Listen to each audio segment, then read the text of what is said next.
Hello बच्चों, कैसे हैं आप लोग। आप लोगों को स्वागत है आपका अपना चैनल विद्यारपैन एकेडमी में। जी हाँ बच्चों, आज मैं इस वीडियो में बात करने वाला हूँ class 10 chapter 2 acid base and salt के बारे में। ठीक है बच्चों, तो आप लोग वीडियो में शुरू से लेकर अंत तक बने रहें, क्योंकि मैं आपको देने वाला हूँ लास्ट तक में अगर बात करें तो PYQ क्वेश्चंस के बहुत ही सेंसेशन क्वेश्चन, जो कि आपको 2026-25 सेशन 25-26 सेशन के हिसाब से आने वाले हैं। ठीक है बच्चों, तो चलिए हम लोग को यहाँ पे बिना कोई देरी करते हुए क्वेश्चन से बातें करने के लिए आपको कुछ बातें समझना पड़ेगा।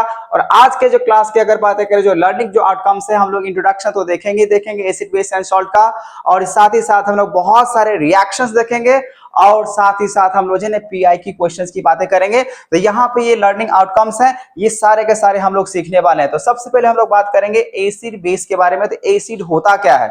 एसिड की अगर बातें करें बच्चों, सिंपली आप कह सकते हो जो आपको नजर आएगा खट्टा, मतलब सावर इन टेस्ट, आप उसको कहोगे एसिड है। और जो लगेगा आपको बीटर, मतलब कड़वा, आप उसको क्या कहोगे, उसको आप बोलोगे सर वो हो जाएगा आपका बेस। ठीक है, जो कि आपको अच्छे तरीके से मालूम होगा ही, क्योंकि आप हमेशा इस बातों से एसिड बेस के हिसाब से अगर देखें तो आप पर डे कुछ न कुछ ऐसे प्रोडक्ट लेते होंगे, या तो एसिड होगा या तो बेस होगा। ठीक है, चलिए अब यहाँ पे थोड़ा सा और इसको डिटेल में समझते हैं एसिड और प्रॉपर्टीज के बारे में, और acid base of properties of acid और प्रॉपर्टीज ऑफ बेस के बारे में। अगर यहाँ पर अगर देखा जाए, the term acid has been derived from the Latin word acidus, जिसका मतलब होता है सावर। वो तो आपको समझ में आ गया, acid have sour in taste होता है। वही अगर मैं बात करूं तो बीटर इन टेस्ट क्या होता है, बेस। बेस कैसा टेस्ट होता है, तो यहाँ पे बीटर होगा और सॉप इनटचेबल होता है। और सबसे बड़ी बात बच्चों यहाँ पे ये ध्यान रखना पड़ेगा, एसिड जो होता है ये हमेशा आपको H+ आयंस देगा, और ये जो बेस जो होता है वो आपको हमेशा OH नेगेटिव आयंस देगा, वो भी एक्वस सॉल्यूशंस में, और ये भी आपको देगा एक्वस सॉल्यूशंस में देगा।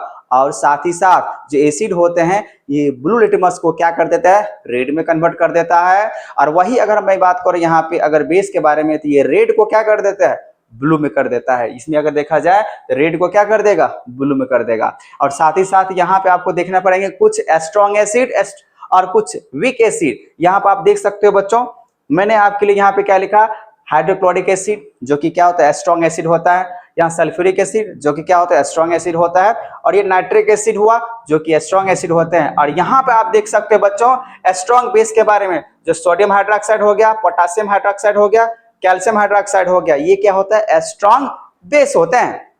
वही अगर मैं यहाँ पे अगर बात करूं वीक एसिड का, जो कमजोर होते हैं, यूजुअली क्या देखना होता है बच्चों, जो आपको नेचुरल एसिड होगा ना, जो नेचुरल एसिड होगा वो हमेशा क्या होता है, वीक ही होता है। जैसे आप यहाँ देख सकते हो एसिटिक एसिड, ऑक्सैलिक एसिड, और यहाँ पे होगा लैक्टिक एसिड, ये सब आपको क्या होगा, तो वीक एसिड होता है, क्योंकि ये सब नेचुरल होते हैं।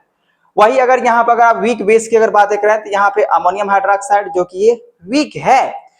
अब यहाँ पे आपको अगर पूछ दिया जाएगा कॉन्सेंट्रेटेड एसिड क्या होता है, तो कॉन्सेंट्रेटेड एसिड का मतलब होता है जहां पे एसिड की मात्रा ज्यादा होता है और पानी की मात्रा कम, तो उसका आपका क्या कहिएगा, क्या कहिएगा, आप कॉन्सेंट्रेटेड एसिड कहिएगा। और यहाँ पे आप देखो, यहाँ पे कोई कॉन्सेंट्रेट नहीं, मतलब these are base which are soluble in water. ये जो जितने भी एग्जांपल से बात करें, sodium hydroxide, potassium hydroxide, calcium hydroxide, ये सब सॉल्युबल इन वाटर होता है, क्योंकि ये अल्कालिस होता है। और अल्कालिस हमेशा क्या बोला गया है, दीज आर बेस, वैसे बेस जो वाटर में गया क्या हो जाएगा, सोल्यूबल हो जाएगा, मिल जाएगा, वही तो अल्कालिस होता है। अब यहाँ पे देख सकते हो भाई, डाइल्यूट एसिड की अगर बातें करें, तो डाइल्यूट एसिड का मतलब होता है जो मोर अमाउंट ऑफ वाटर, मतलब ज्यादा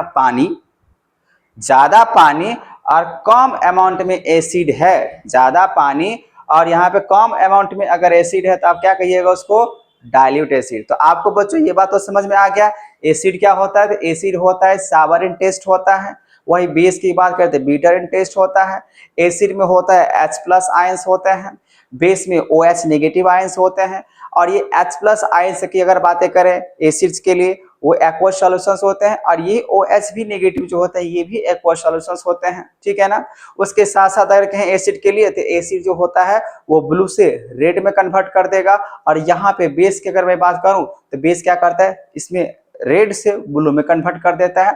और साथ ही साथ हम लोग यहाँ पे देखे जो कुछ वीक एसिड और वीक बेस, फिर स्ट्रॉन्ग एसिड और स्ट्रॉन्ग बेस के बारे में देखें। ठीक है, अब यहाँ पे सबसे ज्यादा इंपॉर्टेंट बातें हैं सर, ये तो एसिड बेस तो समझ में आ गया, जो साबर होगा या बीटर होगा, साबर हुआ तो एसिड हो गया और बीटर हुआ तो बेस हो गया, लेकिन इसको पहचानेंगे कैसे? अब इसको पहचानने के लिए आपको चलना पड़ेगा मेरे साथ और देखना पड़ेगा इंडिकेटर्स। तो चलिए हम लोग इंडिकेटर्स की बात करते हैं। और ये इंडिकेटर्स होता क्या है? तो इंडिकेटर्स होता है यूजुअली, सिंपल से अगर बात करें, जो आपको एसिड या बेस होने को पता करके बता दे, वही आपका क्या होगा? इंडिकेटर्स होगा, ठीक है ना।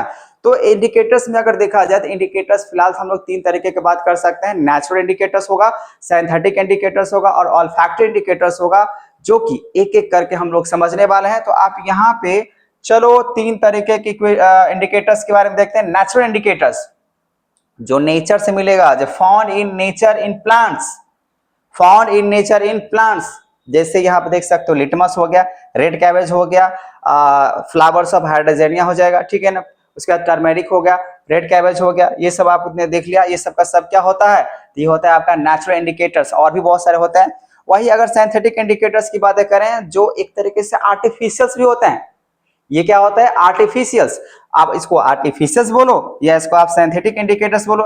These are chemical substances, examples methyl orange और फेनाथलीन। ये आपका होता है सिंथेटिक इंडिकेटर्स, जो यूजुअली आर्टिफिशियल्स भी इसको बोल सकते हो। तो यहाँ पे बच्चों अगर मिथाइल ऑरेंज का अगर मैं आपको केमिकल फॉर्मूला बोलूं, तो आप देखो समझ लो इसका क्या होता है फॉर्मूला। तो आप बोल सकते हैं यहाँ पे C14 H14 N3 NaO3 और S, ये किसका फॉर्मूला होता है? तो होता है आपका मिथाइल ऑरेंज का। और वहीं पे अगर मैं बात करूं यहाँ पे फेनोप्थिलीन का, तो फेनोप्थिलीन क्या होता है? एक तरीके से मान लीजिए डिसअपियर होने वाला चीज होता है, व्हाइट कलर का होता है फेनोप्थिलीन, बॉल टाइप का होता है, ठीक है ना। ये भी एक तरीके से आपका क्या होता है? इंडिकेटर्स होता है, जो स्मेल का या बात करें, जो ऐसे केमिकल सब्सटेंस है जो आपको चेंज करके बताएगा जो एसिड है या बेस है। तो फेनोप्थिलीन का अगर बच्चों मैं यहाँ पे अगर बात करूं फॉर्मूला का, केमिकल फॉर्मूला का, इसका फॉर्मूला आप लिख लीजिएगा C20 H14O4, C20 हाँ C20 H14O4, ये आपका फॉर्मूला होता है आपका फेनोप्थिलीन का। समझ में आ गया। अब वहीं पे बात करते हैं हम लोग ऑल्फैक्टरी इंडिकेटर्स। तो ऑल्फैक्टरी इंडिकेटर्स किसको बोल सकते हैं? These substances have different order, order मतलब स्मेल, जो किस तरीके के स्मेल में आएगा, चाहे ऑनियंस का आएगा, वैनिला का आएगा, किस टाइप का होगा। तो एक तो स्मेल से हम लोग पता कर सकते हैं जो एसिड है बेस है कैसा है, ठीक है ना। उस तरीके से सिंथेटिक इंडिकेटर्स मिथाइल ऑरेंज, ये भी सब लोग यूज करके पता कर सकते हैं किस टाइप का एसिड या बेस होगा। और नेचुरल, तो आपको यहाँ तक बात पता चल गया जो क्या होता है ये इंडिकेटर्स। अब मैं बात कर रहा हूँ यहाँ पे कुछ चीजें हैं जो कि आपके एग्जाम के पॉइंट ऑफ व्यू से बहुत ज्यादा इंपॉर्टेंट है। देखो लिटमस होगा, लिटमस पेपर जो बात कर रहे हैं, जो लिटमस होगा ना, जैसे आप बेस में लेके जाओगे तो बेस में क्या होता है? ब्लू होता है। और जैसे आप एसिड में डालोगे तो कैसा हो जाएगा? रेड, जैसे कि मैंने अभी बोला। वही टर्मरिक येलो की बात करें, टर्मरिक येलो बेस में क्या होता है? रेड होता है। और जैसे इसको आप लेके चलोगे एसिड में तो कैसा हो जाएगा? येलो। फिर वही अगर बात करें फेप्सोलिन, जो कि कलरलेस होता है, मैंने बोला था व्हाइट कलर का थोड़ा सा बॉल होता है। और जैसे आप इसको लेके चलोगे बेस में तो बेस में कैसा होता है? पिंक होता है। और जैसे आप इसको लेके चलोगे यहाँ पे एसिड में तो कैसा हो जाएगा? कलरलेस हो जाएगा। और मिथाइल ऑरेंज जो कि ऑरेंज कलर का ही होता है, ये येलो होता है यूजुअली किसमें? बेस में। और इसमें अगर देखा जाए तो क्या हो जाता है? रेड।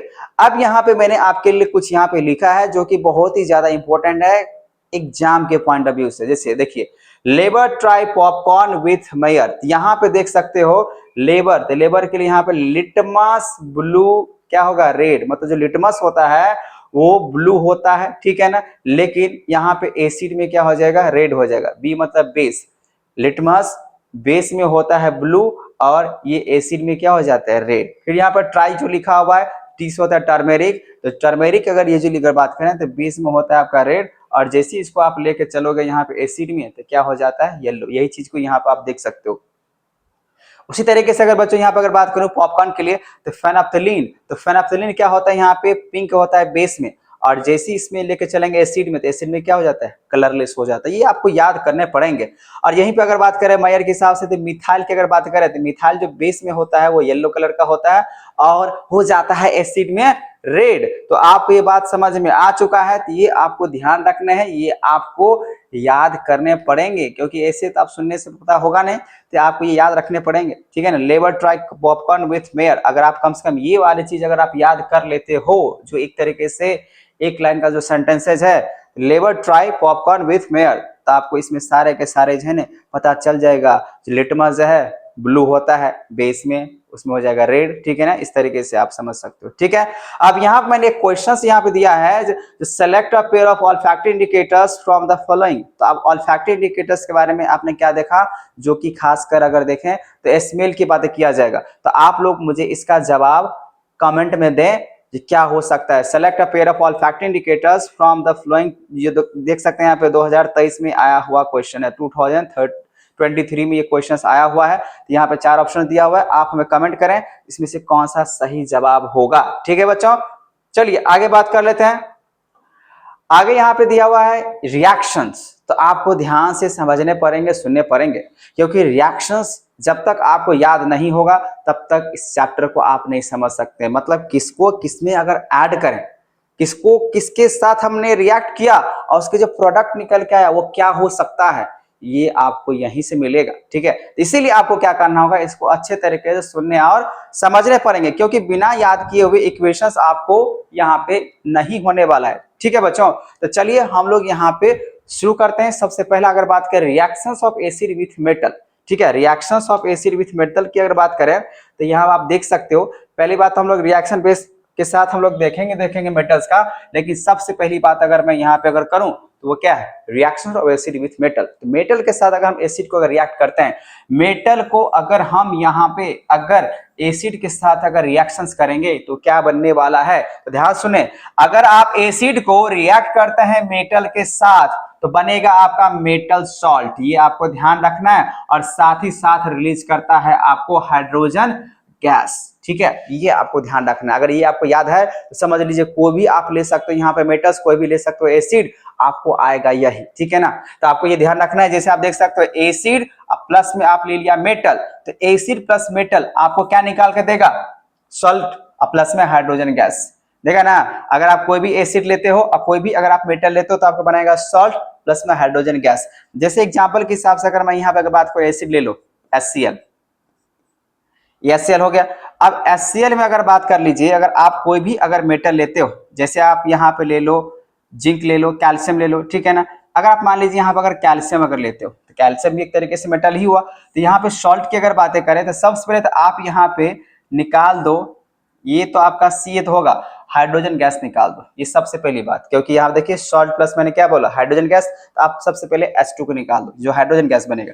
बाकी बात यहाँ पे क्या बन जाएगा, बनेगा कैल्शियम क्लोराइड बना देगा, ठीक है बच्चों। यहाँ भी क्या बना देगा, कैल्शियम क्लोराइड। तो ये जो कैल्शियम क्लोराइड है ना, ये आपका होता है सॉल्ट, ये रहा आपका सॉल्ट, ये रहा हाइड्रोजन गैस, ठीक है। क्योंकि कैल्शियम को आप हाइड्रोक्लोरिक एसिड के साथ रिएक्ट कर रहे हो तो यही बनने वाला है। साथ मैंने यहाँ पे देख सकते हैं, यहाँ पे मैंने और एग्जांपल्स लिया, जो zinc granulates react with dilute hydrochloric acid. तो जिंक आपको पता है क्या है, मेटल। अब मेटल को जैसे अगर आप हाइड्रोक्लोरिक एसिड के साथ अगर आप मिलाते हो तो आपको मिलने वाला होता है जिंक क्लोराइड, और साथ में हाइड्रोजन गैस यहाँ पे निकल के आएगा।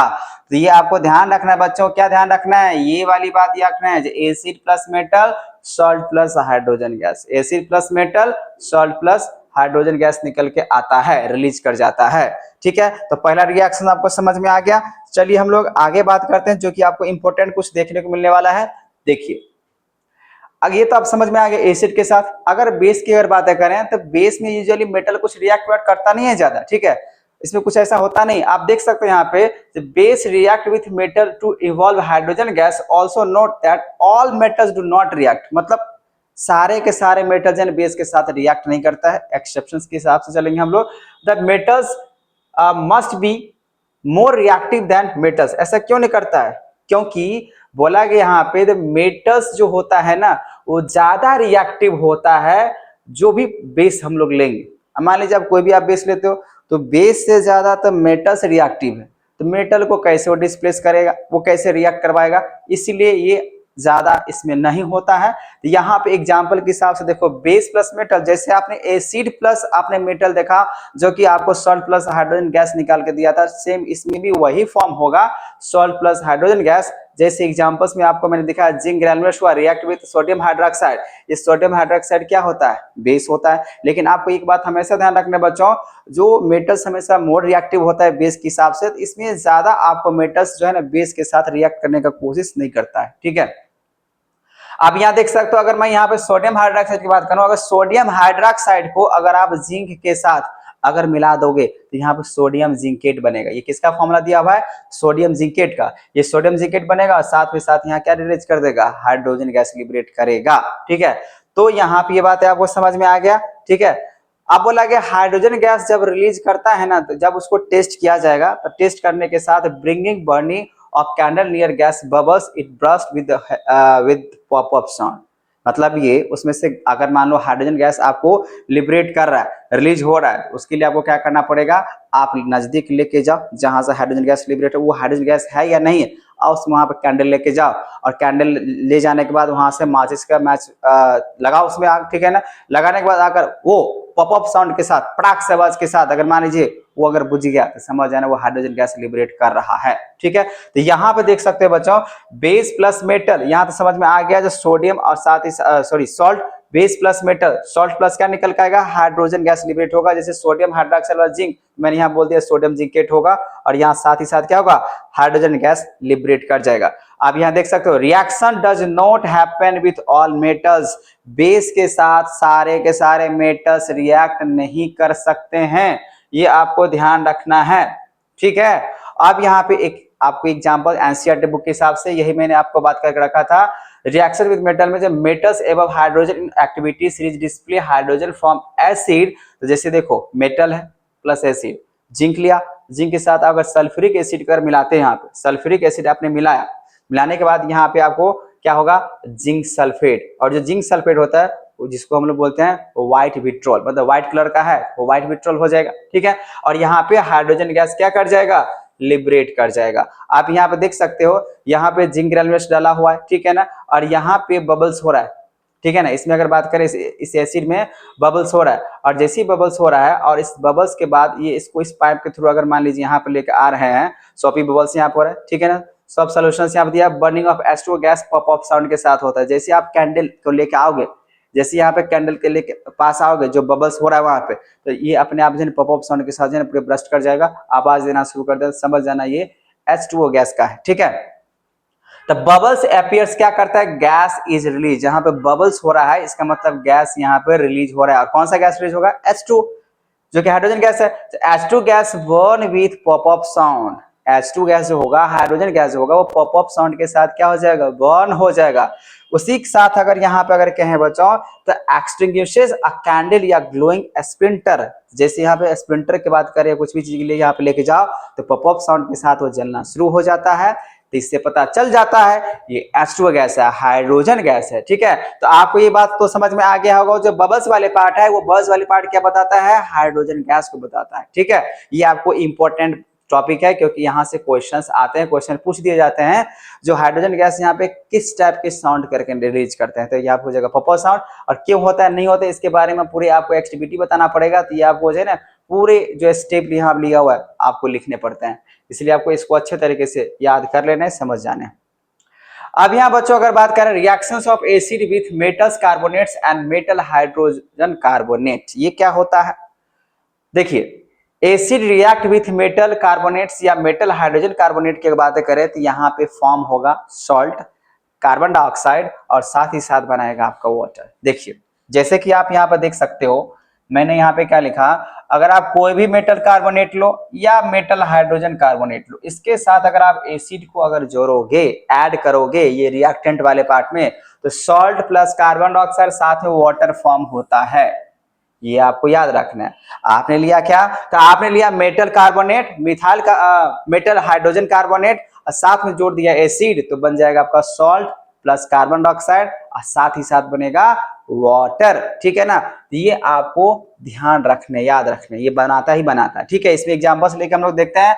अगर मान लो यहाँ पे लिया हाइड्रोक्लोरिक एसिड HCl लिया और साथ में आपने जोड़ दिया सोडियम कार्बोनेट, और जैसे यहाँ पे आपने सोडियम कार्बोनेट यहाँ पे जोड़ दिया तो आप देख सकते हैं यहाँ पे क्या बनाया, सॉल्ट बनाया। सॉल्ट मतलब NaCl क्या होगा, सॉल्ट ही होगा, जो कि सोडियम क्लोराइड है। और ये बनाया आपका कार्बन डाइऑक्साइड और साथ में क्या रिलीज कर रहा है आपको, H2O, मतलब यहाँ पे आपको H2O भी आ रहा है। उसी तरीके से अगर बच्चों ये तो हुआ आपका सोडियम कार्बोनेट। अगर ये सिंपली बात करते हैं मेटल कार्बोनेट, सोडियम कार्बोनेट का मतलब क्या हुआ, मेटल कार्बोनेट, क्योंकि ये सोडियम क्या आपका मेटल है। तो मेटल कार्बोनेट में अगर आपने एसिड को जोड़ा, मेटल कार्बोनेट में अगर आपने एसिड को जोड़ा, ऐड किया, तो आपको क्या नजर आएगा, तो आपको नजर आएगा सोडियम क्लोराइड जो कि सॉल्ट है, साथ ही साथ आपको निकल के आएगा कार्बन डाइऑक्साइड, प्लस में आएगा वाटर, ठीक है। वही अगर आप बच्चों आप उठा लो यहाँ पे मेटल हाइड्रोजन कार्बोनेट, देख सकते हैं यहाँ पे अगर एसिड के साथ, अगर आप एसिड के साथ यहाँ पे एसिड के साथ HCl जो कि एसिड है, अब यहाँ पे एसिड के साथ अगर बात करें, अगर सोडियम बाइकार्बोनेट अगर लेते हो तो क्या बनाएगा, वही बनाएगा salt plus carbon dioxide plus बनाएगा H2O जो कि वाटर है। ये आपको याद रखने, ठीक है। अब यहाँ पे देखो बच्चों, जैसे ही अगर बोला जा रहा है आप कार्बन डाइऑक्साइड को अगर फिर से अगेन अगर लाइम वाटर के साथ, लाइम वाटर किसको बोलते हैं, कैल्शियम हाइड्रोक्साइड को, अगर कैल्शियम हाइड्रोक्साइड में लाइम वाटर में अगर आप किसको पास करा दो, लगातार पास करा दो, तो आप पास करा दो CO2 को। आप जैसे ही CO2 को पास कराओगे तो ये क्या बन जाएगा, देखिए यहाँ पे कैल्शियम हाइड्रोक्साइड आपने पास करा दिया कार्बन डाइऑक्साइड, तो बन गया आपका कैल्शियम कार्बोनेट प्लस में H2O। लेकिन क्या होता है ना, जब इसको पास किया जाता है तो इसका जो कलर होता है कैसा होता है, वाटर कैसा बन जाता है, मिल्की जैसे, मतलब ये क्या होता है ना, पूरे तरीके से तो सॉल्युबल होता नहीं है। तो क्या होता है, जब आप कैल्शियम हाइड्रोक्साइड में जो कि एक तरीके से आपका यहाँ पे लाइम वाटर है, इस लाइम वाटर में अगर आप कार्बन डाइऑक्साइड को मिलाते हो तो पूरी तरीके से मिलता नहीं, मतलब इसमें थोड़ा सा मिल्क टाइप का अगर कहें तो पूरे तरीके में, वाटर क्या होता है पूरे तरीके से कलरलेस होता है, तो वैसा नहीं, मतलब मिल्की वे में कन्वर्ट हो जाता है, दूध जैसे जो है ना आपको देखने को मिलेगा। जैसे आप कैल्शियम हाइड्रोक्साइड में अगर कार्बन डाइऑक्साइड मिलाते हो तो कैसे नजर आना शुरू हो जाता है, मिल्की वे, मतलब मिल्क तरीके से, ठीक है ना, दूध की तरह जो है ना आपको देखने को मिलेगा क्या, ठीक है।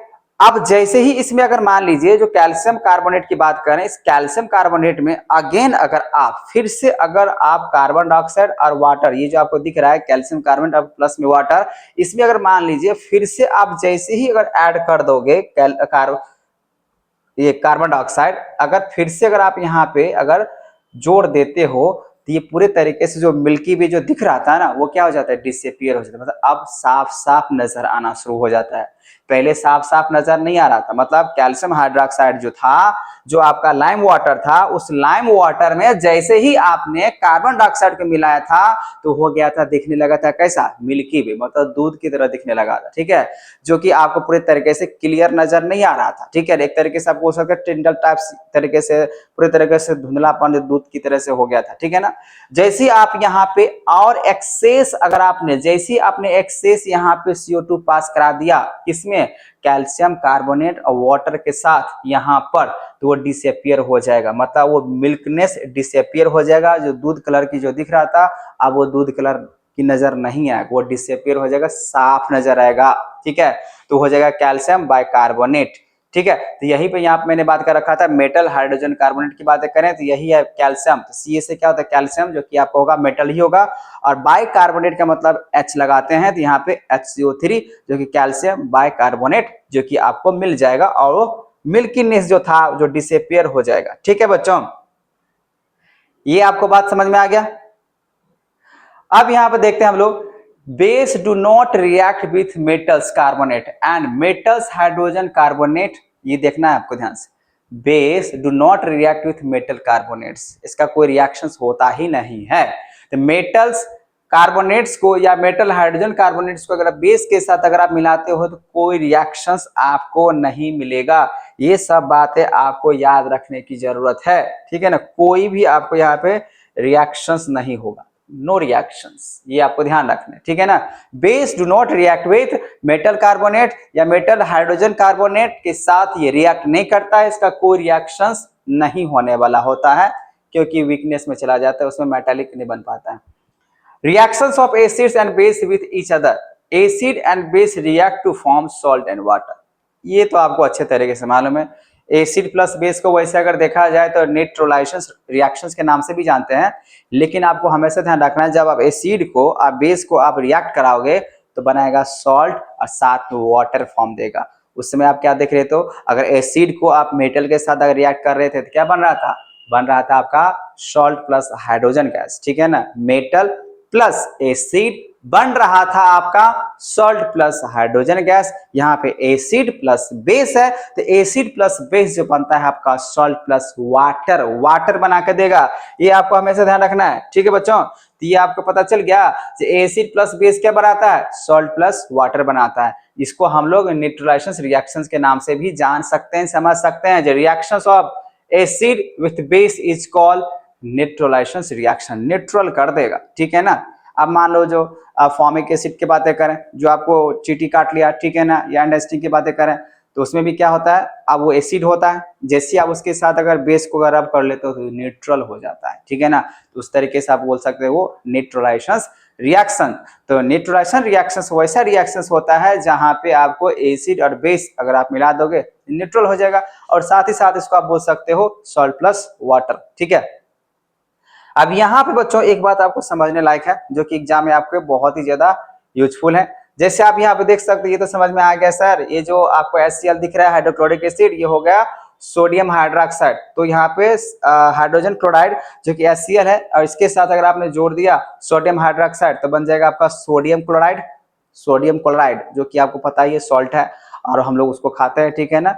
अब ये कॉमन सॉल्ट है, अब ये साथ में साथ क्या निकाल दिया, वाटर। अब यहां देखो, अगर स्ट्रॉन्ग एसिड है और वीक बेस है तो कैसा सॉल्ट बनाएगा, एसिडिक सॉल्ट बनाएगा, क्योंकि एसिड क्या है, दमदार है, ठीक है ना, स्ट्रॉन्ग है। अगर स्ट्रॉन्ग एसिड होता है ना बच्चों तो हमेशा स्ट्रॉन्ग वाला ही जन सॉल्ट बनाता है, मतलब वो एसिडिक सॉल्ट बनाएगा, ठीक है। वही अगर वीक एसिड है और स्ट्रॉन्ग बेस है तो बेसिक सॉल्ट बनाएगा, ये बेसिक सॉल्ट बनाएगा। और साथ में तो आपको पता है ही जो वाटर यहां से तो होबे करेगा। साथ ही साथ यहाँ पर कहते हैं स्ट्रॉन्ग अगर एसिड है, अब स्ट्रॉन्ग एसिड और स्ट्रॉन्ग बेस दोनों है तो न्यूट्रल कर जाएगा, क्योंकि दोनों फिर से वही बात हो जाएगा, स्ट्रॉन्ग एसिड स्ट्रॉन्ग बेस, तो मतलब क्या, न्यूट्रल हो जाएगा। लेकिन यहाँ पे क्या लिखा हुआ है, स्ट्रॉन्ग एसिड और स्ट्रॉन्ग बेस वही है, न्यूट्रल सॉल्ट बनाएगा जिसको हम लोग खा सकते हैं। वीक एसिड है, कमजोर एसिड है और वीक बेस है, फिर से वही होगा, न्यूट्रल ही सॉल्ट बनाएगा।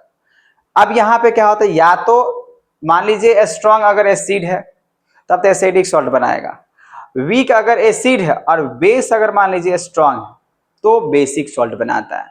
बाकी बात केस में अगर देखा जाए तो अगर दोनों अगर स्ट्रॉन्ग है फिर भी वो न्यूट्रल ही होगा, या दोनों अगर मान लीजिए वीक है तब भी वो न्यूट्रल ही बनाता है, ठीक है। ये आपको बात समझ में आ गया। अब उसके बाद अगर मैं बात करूं बच्चों, यहां पे आप देख सकते हो, जो ये आपको समझ में आ गया आप इसको नोट कर लेना है। Reactions of metallic oxide, reactions of metallic oxide की अगर बातें करें तो बोला कि यहाँ पे जब metallic oxide are basic in nature, metallic oxide कैसा होता है, बेसिक इन नेचर। आपको ध्यान रखना है जितने भी मेटालिक ऑक्साइड होगा ना वो हमेशा बेसिक नेचर का होता है, बेसिक, ठीक है ना। आप यहाँ पे देख सकते हो एग्जांपल लो, कैल्शियम ऑक्साइड। अभी जो कैल्शियम ऑक्साइड है क्विक क्लाइम की तरह आप इसको बोल सकते हो, ठीक है ना। जो क्विक क्लाइम हुआ CaO, तो यहाँ पे आप देख सकते हो, हाँ यहाँ पे कैल्शियम ऑक्साइड हुआ, यहाँ पे मैग्नीशियम ऑक्साइड हुआ, ये सब बेसिक ऑक्साइड होता है। मेटालिक ऑक्साइड, मेटालिक ऑक्साइड का मतलब क्या, मेटल प्लस ऑक्सीजन, आपने पढ़ा होगा। अगर मान लीजिए मैग्नीशियम में अगर आप ऑक्सीजन को अगर यहाँ पे आप जोड़ रहे हो तो क्या बनेगा, मैग्नीशियम ऑक्साइड बनेगा। थोड़ा सा इसको बैलेंस करके आप दिखा सकते हो कुछ इस तरीके से, तो ये हो जाएगा मेटालिक ऑक्साइड। वही आप यहाँ पे लिख लो, कैल्शियम हुआ, कैल्शियम में अगर आपने ऑक्सीजन को यहाँ पे ऐड किया था तो ये क्या है, कैल्शियम, मेटल है ना, मेटल के साथ अगर आप ऑक्सीजन को ऐड करोगे तो क्या बनाएगा, कैल्शियम ऑक्साइड, इसको भी 2 से यहाँ पे मल्टीप्लाई करके बैलेंस कर लो। ये सब का सब क्या है, मेटालिक ऑक्साइड, मतलब मेटल प्लस ऑक्सीजन तो मेटालिक ऑक्साइड बनाता है। तो यहाँ पे यही है। अगर मेटालिक ऑक्साइड को बच्चों अगर आप एसिड के साथ अगर मैच कराते हो, मतलब यहाँ पर रिएक्ट कराते हो, तो आपको क्या बनाएगा, सॉल्ट प्लस वाटर। क्या बनाएगा, सॉल्ट प्लस वाटर बनाएगा। ये आपको ध्यान रखना है, ठीक है। तो मेटालिक ऑक्साइड प्लस में एसिड लिए तो आपको बन गया सॉल्ट प्लस वाटर, ठीक है। यहां पे और देख सकते हो, अगर कैल्शियम ऑक्साइड है, जो कि आपको मैंने बताया क्विकलाइम की तरह से आप इसको ट्रीट कर सकते हो। ये क्विकलाइम या आपको कैल्शियम ऑक्साइड जो कि मेटल ऑक्साइड है। अब मेटल ऑक्साइड में अगर आपने एसिड को अगर जोड़ दिया तो कैल्शियम क्लोराइड तो बनवे करेगा, जो कि सॉल्ट होता है, और ये बन जाएगा आपका वाटर, ठीक है। लेकिन वही अगर बात करें non metallic oxide, non metal के साथ ऑक्सीजन का रिएक्शन ही क्या होता है, नॉन मेटालिक ऑक्साइड होता है। जैसे आप मानो कार्बन, कार्बन क्या है, नॉन मेटल है कि नहीं।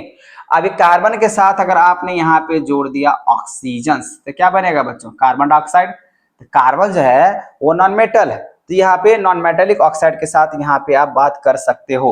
तो नॉन मेटालिक ऑक्साइड आर कैसा होता है, कैसा नेचर का होता है, एसिडिक, क्योंकि ये वाटर के साथ H+IS लिबरेट कर जाता है, ठीक है ना।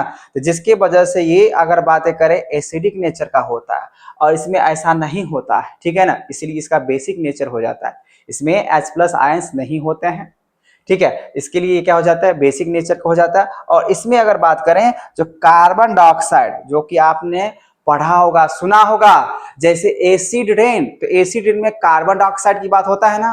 तो कार्बन डाइऑक्साइड क्या होता है, तरीके से एसिडिक में कन्वर्ट करा देता है। चाहे कार्बन डाइऑक्साइड की बातें करें, सल्फ्यूरिक एसिड की बात करें, नाइट्रोजन की बातें करें, ठीक है ना, ये सब का सब क्या करा देता है, तो एसिडिक रेन में चला जाता है, मतलब एसिड्स वाला रेन हो जाता है। मतलब ये अगर कार्बन को ऑक्सीजन के साथ आपने रिएक्ट किया तो ये नॉन मेटालिक ऑक्साइड है। और जितने भी नॉन मेटालिक ऑक्साइड होता है बच्चों, वो सब का सब होता है एसिडिक नेचर का होता है, कि उसमें H+IS जो है ना बिल्कुल घूमते तैरते हुए साथ में रहता है। इसी वजह से हम कह सकते हैं ये एसिडिक नेचर का हुआ। और वही अगर बात करें यहाँ पे बेसिक नेचर का, तो इसमें बिल्कुल नहीं होता है, ठीक है ना। इसी वजह से इसका बेसिक नेचर होता है। तो रिएक्शन ऑफ नॉन मेटल समझ में आ गया। नॉन मेटल्स मतलब आप चाहो तो नाइट्रोजन डाइऑक्साइड का भी बातें कर सकते हो, जो कि वो भी नॉन मेटल्स ही है, ठीक है। तो यहाँ आप देख सकते हो कार्बन डाइऑक्साइड, कैल्शियम हाइड्रोक्साइड, ये carbon dioxide, calcium hydroxide, calcium carbonate जो कि मिल्की वे में था ना, उसके साथ साथ क्या बना देगा, वाटर, ठीक है। अब यहाँ पे देख सकते हो बच्चों, अब यहाँ पे देखो रिएक्शंस ऑफ एसिड, ये आप याद कर लेना, जो कि आपके एग्जाम से बहुत ज्यादा है ना, इससे मिलने वाले क्वेश्चंस हैं। ये आपको जितने भी दिख रहे हैं रिएक्शंस ऑफ, अगर बेस की बातें करें, ठीक है ना। वही अगर मैं बात करूं यहाँ पे एसिड के साथ, तो जो कि इंपोर्टेंट, अब इंपोर्टेंट क्या, ध्यान समझिए। अगर आप एसिड को मेटल कार्बोनेट के साथ अगर रिएक्शंस कराते हो, अगर एसिड को आप मेटल कार्बोनेट के साथ रिएक्ट करोगे तो क्या बनाएगा, सॉल्ट प्लस में कार्बन डाइऑक्साइड, और साथ में मिलेगा आपको वाटर। याद कर लेना, एसिड प्लस मेटल क्या होता है, सॉल्ट प्लस हाइड्रोजन गैस, आपको याद हो चुका होगा, मैंने 4 बार नाम ले लिया था यहाँ पे। Acid plus metal hydrogen carbonate क्या बनेगा, सॉल्ट, कार्बन डाइऑक्साइड, और साथ बनेगा H2O। वही अगर आप एसिड और मेटालिक ऑक्साइड लेते हैं, अभी अभी मैंने बात बोला, एसिड प्लस मेटालिक ऑक्साइड क्या बनाएगा, सॉल्ट और वाटर बनाएगा। और acid plus base, salt plus water, और साथ ही साथ ये क्या हो जाता है, न्यूट्रलाइजेशन रिएक्शंस के नाम से हम लोग इसको जानते हैं, ठीक है। रिएक्शंस ऑफ बेस की अगर बातें करें, अगर बेस को मेटल के साथ लोगे तो वही है acid plus metal, salt plus hydrogen gas. यहाँ भी यही होता है, बेस प्लस मेटल तो सॉल्ट प्लस हाइड्रोजन, क्योंकि इसमें ज्यादा नहीं होता है। मेटल अगर बात करें, सारे के सारे मेटल्स बेस के साथ रिएक्ट नहीं करता, मैंने आपको बता रखा है। फिर भी आपको याद रखना है, जब बेस प्लस मेटल्स की बातें करें तो सॉल्ट प्लस क्या निकल आएगा, hydrogen gas. Base plus metal अगर बात करें, बेस प्लस मेटल कार्बोनेट, तो यहाँ पे क्या हो जाएगा, नो रिएक्शंस। ये भी मैंने आपको बताया था, अगर बेस है और मेटल कार्बोनेट आप लेते हो, कोई रिएक्शन नहीं होता है, न्यूट्रलाइज कर जाता है, मतलब कोई रिएक्शन हो भी नहीं करेगा। बेस प्लस अगर यहाँ बात करें मेटल हाइड्रोजन कार्बोनेट, इसका भी नो रिएक्शंस होता है। और बेस एसिड, और क्या बनेगा, बेस प्लस एसिड, जैसे कि एसिड प्लस बेस या बेस प्लस एसिड, तो बात एक ही हुआ ना, तो सॉल्ट प्लस यहाँ पे वाटर फॉर्म करता है। और वही base plus non metallic oxide, salt plus आपको वाटर फॉर्म करके देगा। तो ये आपको याद रखने की जरूरत है। अगर आपको ये याद होगा तो आपको क्वेश्चंस बनेगा ही, ये 100% तय है। अगर ये आपको याद है क्वेश्चंस बनेगा ही बनेगा बच्चों, ठीक है। इसीलिए आपको इसको याद करना बहुत बहुत जरूरी है। जब आप किसको किसके साथ अगर ऐड करते हो, रिएक्ट करते हो, तो आप किसके प्रोडक्ट क्या मिलने वाले हैं, ठीक है। चलिए अब इसको तो आप याद कर लीजिएगा। अब यहाँ पर आगे समझते हैं। अब यहाँ बात समझते हैं similarity between all acid all basis. तो मैंने आपको बता दिया था स्टार्टिंग में जो इंट्रोडक्शन के हिसाब से ही, जिसमें हम लोग देख लिए अभी यहाँ तक क्या, ये एसिड के साथ रिएक्शंस करेंगे तब क्या होगा, बेस के साथ रिएक्शन करेंगे तब क्या होगा, मेटल के साथ रिएक्शन करेंगे तब क्या होगा, ये आपको मैंने बता रखा। अब यहाँ पर हम लोग देखते हैं जो एसिड और बेस में क्या सिमिलरिटी है। देखो क्या है, जितने भी एसिड्स है बच्चों, जितने भी एसिड है वो हमेशा H+ आयंस देता है। तो all acids have H+ ions in common। ये आपको कॉमन, जैसे आप देखो यह देखो HCl, HNO3, ठीक है, H2SO4, इतना तो कम से कम याद है ना। आपको सब क्या नजर आ रहा है, H नजर आ रहा है। H मतलब क्या, ये H+ आयंस है, मतलब ये एसिड है ना। ये सब का सब क्या होगा, एसिड होगा। ये तो कॉमन सी बात है। वही अगर आप बच्चों यहाँ पे बात करो, चलो अब बेस के बात कर लेते हैं। अब देखो बेस के लिए आप क्या लगाते हो, तो KOH, उसका लगाते हो NaOH, लगाते हो CaOH। ये आपका अगर इस तरीके से अगर बात करें तो OH, देखो OH नजर आ रहा है, OH नजर आ रहा है, OH नजर आ रहा है, मतलब क्या, OH अगर जिसमें अगर होता है तो आप क्या कह सकते हो उसको, बेस। इसका मतलब ये क्या हुआ, बेस। आपको यहाँ पे H नजर आ रहा है, इसका मतलब ये क्या हुआ, एसिड हुआ। तो क्या लिखे हम, all acids have H+ ions in common, all acid produce H+ ions. जितने भी एसिड्स होंगे वो H+ आयंस प्रोड्यूस करेगा।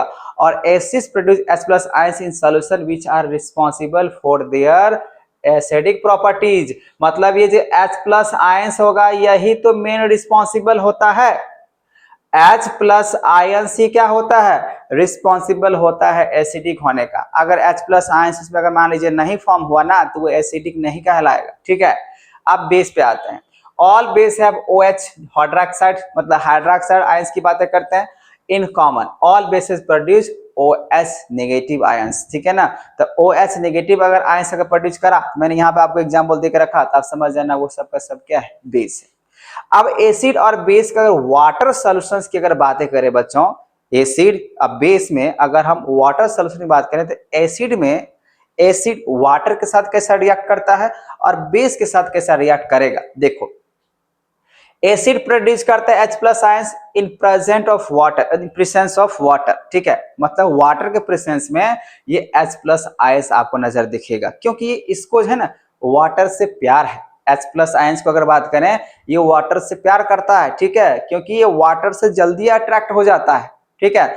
बाकी बात ऐसा कुछ है नहीं, क्योंकि यहाँ लिखा हुआ है H+ ions can not exist alone, ये अकेला रहना नहीं चाहता है, क्योंकि they are exist H3O positive जो दिख रहा है, जिसको हम बोलते हैं हाइड्रोनियम आयंस। क्यों, क्योंकि अकेला अगर आप H+ को अगर बात करते हो और साथ में अगर देखो, हम यहाँ पे इस तरीके से बात कर रहा हूं, अगर मान लीजिए आप यहाँ पे H+ लिए, ठीक है ना, अगर आपने H+ आयंस लिया और साथ में यहाँ पे अगर आप H2O की बातें करते हो, ये क्या है ना, H+ आयंस ये वाटर से प्यार करता है, ये इसके साथ जो है ना साथ साथ हमेशा घूमने को तैयार ही रहता है, और ये किसी के साथ जाना पसंद नहीं करेगी, अकेला रहना पसंद कर लेगा, लेकिन सबसे ज्यादा किसके साथ रहना पसंद करता है, वाटर के साथ, जिसकी वजह से यहाँ पे इसका आयंस फॉर्म हो जाता है H3O पॉजिटिव, जो कि हाइड्रोनियम फॉर्म कर जाता है, ठीक है ना।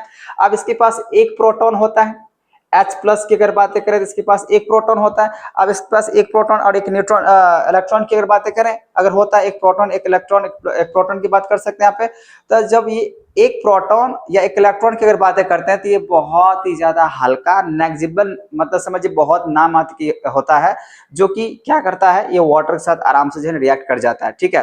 तो H+ ions can not exist alone, they exist as H3O positive, H3O का बात कर रहे हैं। यहाँ पे देखो यही बात लिखा हुआ है, H+ आयंस H2O के साथ रिएक्ट करेगा, H3O बनाएगा, जो कि हाइड्रोनियम बना देगा, जैसे HCl, और यहाँ पे H2O, तो यहाँ पे H3O भी लिख सकते हो आप, ये भी लिख सकते हो, वाटर के जगह पे ये आयंस को यहाँ पे तोड़ दिया, ये क्लोरीन अलग निकल के आ गया और ये वाटर ही है।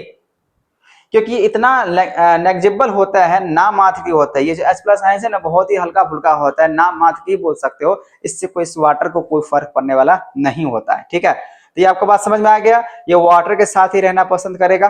ठीक है, so this H plus aqueous and H+3 hydronium ions gives common properties to all acid, मतलब इस सब एसिड में आपको H प्लस आयंस देखने को मिलेगा ही मिलेगा। ठीक है बच्चों, ये आपको मालूम चल गया। चलिए, ये तो हुआ आपको प्रॉपर्टीज जो कि हुआ वाटर के साथ सॉल्यूशंस H प्लस के हिसाब से। अब यहां बच्चों हम लोग देखते हैं base when dissolve in water give OH negative ions. देखो यहां पे ये भी आपके लिए इंपॉर्टेंट है। क्या इंपॉर्टेंट है? अगर आप बेस को जैसे डिजॉल्व करोगे वाटर में, बेस को जैसे आप डिजॉल्व करोगे वाटर में, तो क्या होने वाला है? बोला कि जो सोडियम हाइड्रोक्साइड है ना, जो सोडियम हाइड्रोक्साइड अगर वाटर के साथ आप इसको जो डिजॉल्व करोगे तो ये सोडियम पॉजिटिव आयंस और OH नेगेटिव आयंस आपको ब्रेक करके दे देगा। ठीक है ना, वही मैग्नीशियम हाइड्रोक्साइड को अब वाटर के साथ यहाँ पे डिजॉल्व करोगे तो मैग्नीशियम का आयंस और हाइड्रोक्साइड का आयंस आपको अलग देखने को मिलता है। ठीक है, ये आपको ध्यान रखना है। Base when dissolve in water give us OH ions, तो यहाँ देख रहे हैं OH आयंस दे रहा है, ये भी OH आयंस दे रहा है। ठीक है, अब इसको क्या कहोगे? तो जितने भी बेस हैं, तो बेसेस सॉल्युबल इन वाटर, जितने भी बेसेज होते हैं वो वाटर के साथ क्या सॉल्युबल होता है, जो कि स्टार्टिंग में मैंने बता दिया था, जिसको क्या बोलते हैं? अल्काली बोलते हैं। ठीक है, जितने भी बेस हैं वो सब वाटर के साथ सॉल्युबल होगा। ठीक है ना, तो उसको आप बोल सकते हो जो bases soluble in water are called alkali. So while diluting acid it recommended that acid should be added to water and not water to acid because their process of dissolving acid base in water is highly exothermic। देखिए इसमें क्या कह रहा है, आपको ध्यान रखना है एसिड में वाटर को ऐड नहीं करना है, एसिड में वाटर को ऐड नहीं करना है। मतलब मान लीजिए कंटेनर है, अब उस कंटेनर में अगर आप एसिड रखे और ऊपर से पानी मिला रहे हो तो ऐसा नहीं करना है। क्यों नहीं करना है? क्योंकि ये हाईली एक्सोथर्मिक होता है, पूरे तरीके से हीट रिलीज कर देगा, जो कि क्या हो सकता है? डेंजरस हो सकता है। ठीक है ना, इसीलिए आपको क्या करना है, एसिड में वाटर को नहीं ऐड करना है, आपको वाटर में एसिड को ऐड करना है। आप यहाँ देख सकते हो H2O में यहाँ पे मैं क्या ऐड कर रहा हूँ? एसिड को। तो वाटर में अगर एसिड को अगर ऐड करेंगे तो ये आपके लिए सही रहेगा, ना कि एसिड में जो है ना वाटर को ऐड करेंगे। अगर ऐसा कीजिएगा तब यही ब्लास्ट हो जाएगा, जो कि बहुत ज्यादा खतरनाक होता है। तो आपको समझ में आ गया, never add water to acid. आपको क्या करना है? ऑलवेज ऐड एसिड में स्लोली वाटर, धीरे धीरे अगर कहें यहाँ पे तो आपको वाटर में एसिड को डालना है, वाटर में एसिड को डालना है, वो भी धीरे धीरे। ठीक है ना, ये आपको ध्यान रखना है। ठीक है, जिससे क्या होगा, किसी भी तरीके से एक्सप्लोजन होने से अब बचा जा सकता है, क्योंकि होता है बहुत ज्यादा ये एक्सोथर्मिक होता है, जो कि डेंजरस हो सकता है। यहाँ से क्वेश्चंस आते हैं। ठीक है ना, यहाँ से क्वेश्चंस आते हैं, क्या हमें वाटर में एसिड को ऐड करने चाहिए या एसिड में वाटर को ऐड करना चाहिए? अगर करना चाहिए, अगर मान लीजिए क्वेश्चन ऐसे भी बन सकते हैं यहाँ से, अगर वाटर में एसिड को अगर ऐड कर रहा हूं ये सही क्यों है, और ये एसिड में अगर वाटर को ऐड कर रहे हैं तो क्या हो सकता है और क्यों ये सही नहीं? ठीक है ना, ये भी ऐसा क्वेश्चन बन सकता है। तो आप हमेशा ध्यान रखना, ये जो होता है एसिड वो हमेशा हाईली एक्सोथर्मिक होता है, इसीलिए आपको ध्यान रखना है एसिड में वाटर को नहीं मिलाना है, आपको वाटर में एसिड को मिला देना है, वाटर में एसिड को मिला देना है। ठीक है, ये बात आप समझ में आ गया। चलिए, strength of acid and base solutions. Strength का मतलब होता है बच्चों, हमको अब ये पता करना है जो एसिड होगा या बेस होगा, मतलब पीएच स्केल।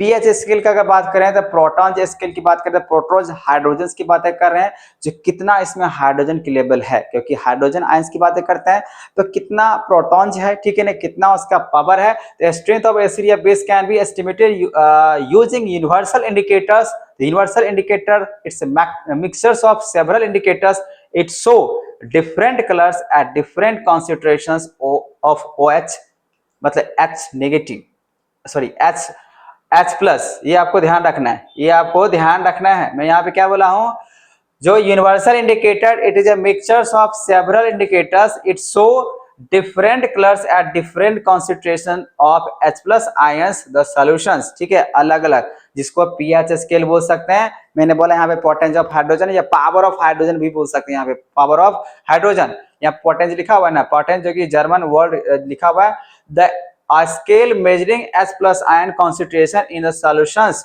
तो P in the pH stand for potence, German word which means power, वही पोटेंस मतलब पावर होता है, ठीक है ना। तो पीएच स्केल मतलब पावर ऑफ हाइड्रोजन की बातें करेंगे।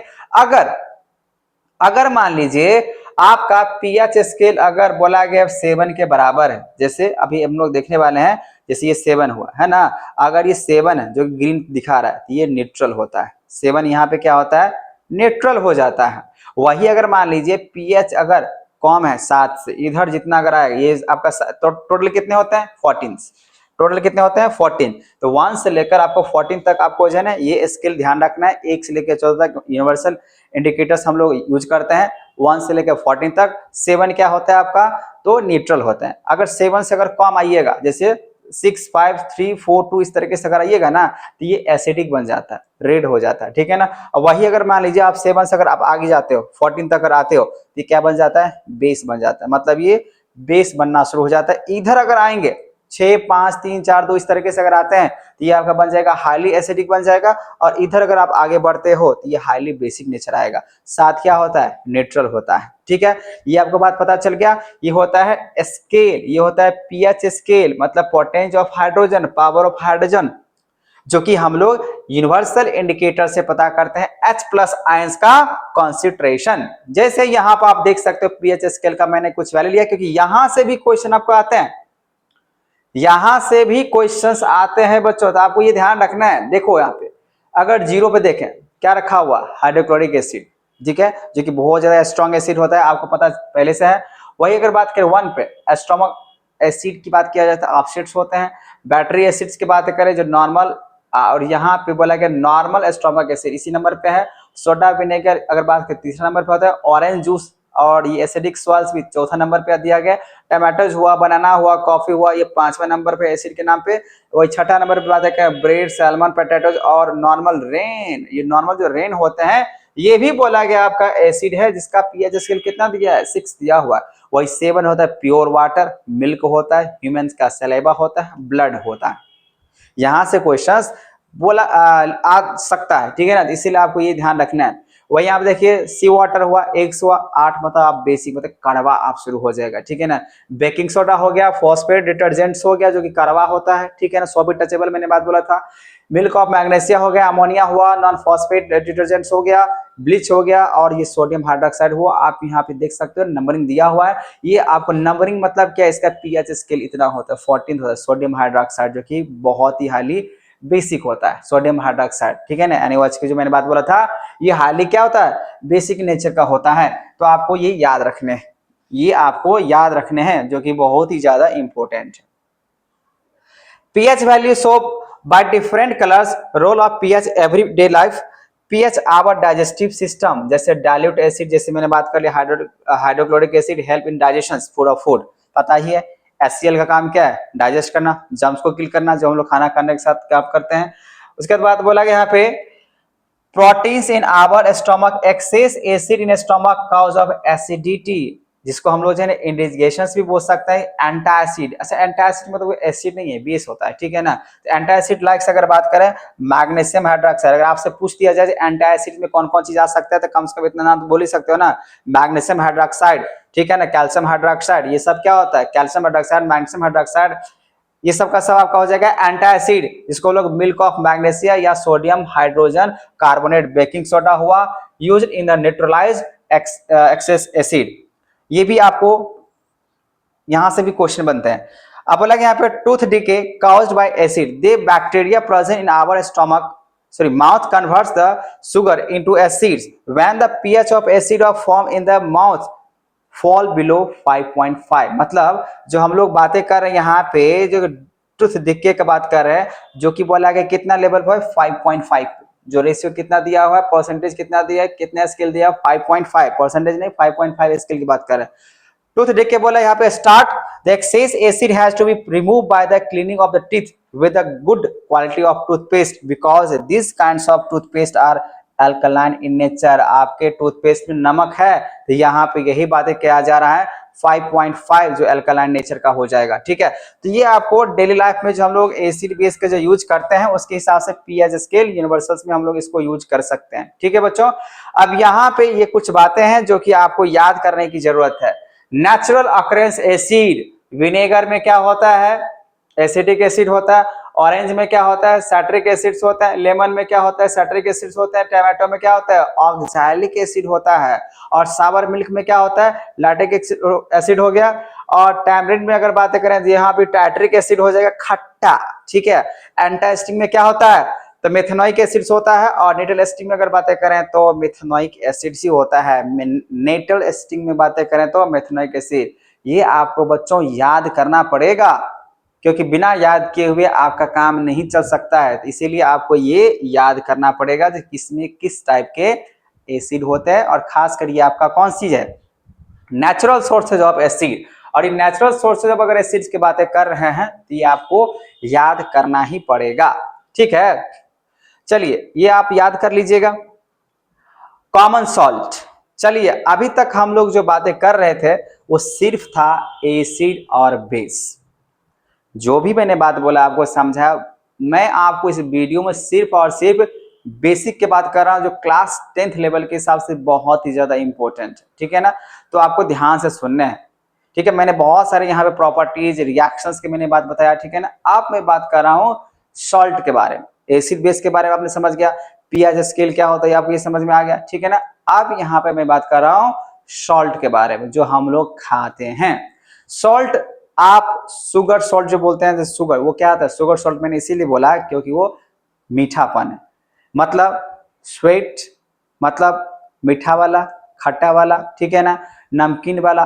तो हम लोग जो बात करते हैं यहाँ पे नमकीन वाला NaCl जो कॉमन सॉल्ट हम लोग खाते हैं, तो सॉल्ट एक ही टाइप्स के नहीं होते, बहुत सारे टाइप्स के सॉल्ट होते हैं। ठीक है ना, तो हम लोग यहाँ पे देखने वाले हैं जो सॉल्ट के फैमिली, जैसे आपने देखा कैल्शियम क्लोराइड, सोडियम क्लोराइड। ठीक है ना, जितने भी क्लोराइड फैमिली हो गया। ठीक है ना, तो ये सब सॉल्ट ही है, ये सब का सब क्या है, सॉल्ट ही है। सॉल्ट एक के नहीं होता। हाँ, हम लोग सिर्फ जो सॉल्ट खाते हैं वो सॉल्ट कौन सा होता है, कॉमन सॉल्ट होता है। लेकिन ये मत समझना सॉल्ट बस एक है जो हम लोग खाते हैं, ऐसा नहीं। सॉल्ट आपको समझ में आ गया, जैसे कैल्शियम क्लोराइड की बात करो, मैग्नीशियम क्लोराइड की बातें करो, सोडियम क्लोराइड की बातें करो, ये सब सॉल्ट है। ठीक है बच्चों, चलिए अब यहाँ पे सॉल्ट अगर इतना बात समझ में आ गया तो देखिए अब मैं पहले बात कर रहा हूँ सोडियम क्लोराइड का। अब ये जो सोडियम क्लोराइड है तो बोला कि ये कॉमन सॉल्ट होता है जिसको हम लोग खाते हैं NaCl। ठीक है, जो कि फाउंड कहां से, रॉक सॉल्ट। इसको हम लोग किस नाम से जान सकते हैं, रॉक सॉल्ट के नाम से जान सकते हैं। It is found in deposit in rock bed. ठीक है, कॉमन सॉल्ट जिसको हम लोग NaCl बोलते हैं is a raw material for various chemicals. अलग अलग केमिकल्स में आपको यूज करने को दिखेगा। कॉमन सॉल्ट बोला गया जिसको सोडियम क्लोराइड बोलते हैं। Sodium chloride NaCl is also known as common या टेबल सॉल्ट बोल सकते हैं। ठीक है, it is a form after the reactions between sodium hydroxide and hydrochloric acid. मतलब ये अगर आपको चाहिए कॉमन सॉल्ट तो कॉमन सॉल्ट के लिए आपको लेना पड़ेगा यहाँ पे सोडियम हाइड्रोक्साइड मतलब NaOH और उसमें साथ में जोड़ दो आप HCl तो बन जाएगा यहाँ पे NaCl। ठीक है, और साथ में इसके साथ निकल के आता है H2O। ये बन जाएगा आपका बच्चों कॉमन सॉल्ट। जैसे आप सोडियम हाइड्रोक्साइड जो कि बेस होता है, अब ये जो बेस है ना सोडियम हाइड्रोक्साइड और HCl ये दोनों को दोनों स्ट्रॉन्ग है। दोनों मतलब क्या, ये जो हाइड्रोक्लोरिक एसिड है ये भी स्ट्रॉन्ग एसिड है और सोडियम हाइड्रोक्साइड की बात करें ये भी आपका जो है स्ट्रॉन्ग बेस है। आप दोनों अगर स्ट्रॉन्ग ही है तो स्ट्रॉन्ग क्या हो जाता है, न्यूट्रल हो जाता है कि नहीं। तो जब दोनों अगर आप रिएक्शन अगर करवाओगे तो ये सोडियम क्लोराइड आपका क्या बनेगा, न्यूट्रल सॉल्ट बन जाएगा। ये न्यूट्रल सॉल्ट है। ठीक है ना, अब यही न्यूट्रल सॉल्ट साथ में यहाँ पे वाटर फॉर्म होगा ही होगा। ठीक है, जिसका पीएच स्केल कितना हो जाता है, NaCl की बात करें इसका पीएच स्केल हो जाएगा आपका 7, जिसको हम लोग न्यूट्रल सॉल्ट बोल सकते हैं। तो sodium chloride is used enhance, अगर बात करें taste of food, sodium chloride is used in the manufacturing of many chemicals, अलग अलग केमिकल्स को मैन्युफैक्चरिंग करने में हेल्प करता है। कौन? Common salt. तो आपको पता चल गया जो कॉमन सॉल्ट कैसे फॉर्म होता है। तो सोडियम हाइड्रोक्साइड में आप जोड़ दोगे यहाँ पे अगर हाइड्रोजन क्लोराइड को, मतलब HCl को, तो बन जाएगा आपको NaCl और साथ में बनेगा आपको वाटर। ठीक है। अब यहाँ पे एक बात आपको समझना पड़ेगा बच्चों, क्लोरो एल्काली प्रोसेस क्या होता है। तो क्लोरो एल्काली प्रोसेस की अगर बातें करें, जो ब्राइन सॉल्यूशंस में अगर वाटर डाल दो, सिंपल सी बात है, जो आपके पास NaCl है ना, अच्छा NaCl को आप ब्राइन सॉल्यूशन भी बोल सकते हैं। जो सोडियम क्लोराइड है, जो कॉमन सॉल्ट है, उस कॉमन सॉल्ट में अगर आप वाटर को अगर लगा देते हो, ऐड कर देते हो, उसके साथ अगर रिएक्ट करते हो और इलेक्ट्रिक करंट पास करा देते हो, sodium chloride plus water, sodium chloride plus water, उसको अगर मैं यहाँ पे अगर इलेक्ट्रिसिटी प्रोसेस से अगर ब्रेक करूं, लेके जाऊं, प्रोसेस करवा दूं, तो क्या बनेगा यहाँ पे सोडियम हाइड्रोक्साइड, जो कि इसमें होता है नियर कैथोड जो, और वही क्लोरीन की बात करें जो एनोड के साथ नेगेटिव के साथ चलेगा, और साथ में यहाँ पे H2 की बातें करें जो कि कैथोड बन जाता है।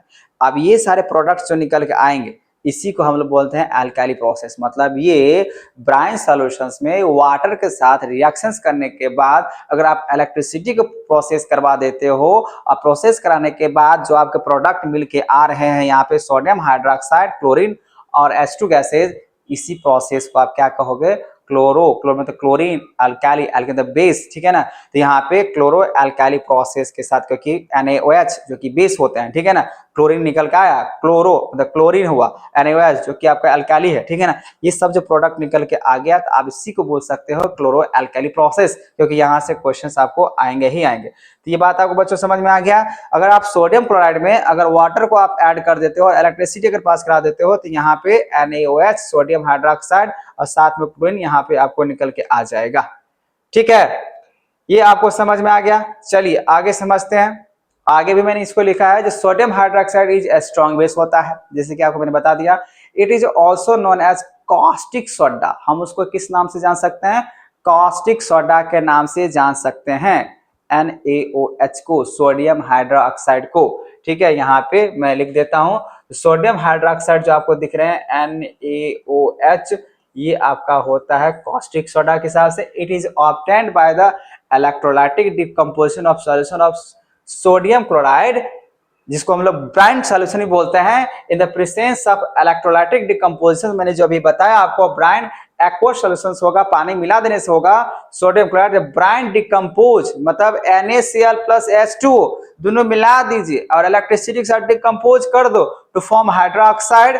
दिस प्रोसेस मैंने यहाँ बताया था, इसको बोलते हैं क्लोरीन। इसमें निकल के आता है ना, सोडियम हाइड्रोक्साइड और क्लोरीन और वाटर, जिसको वाटर H2 गैस निकल के आता है, is obtained at a cathode by product. This whole process is known as chloro alkali process.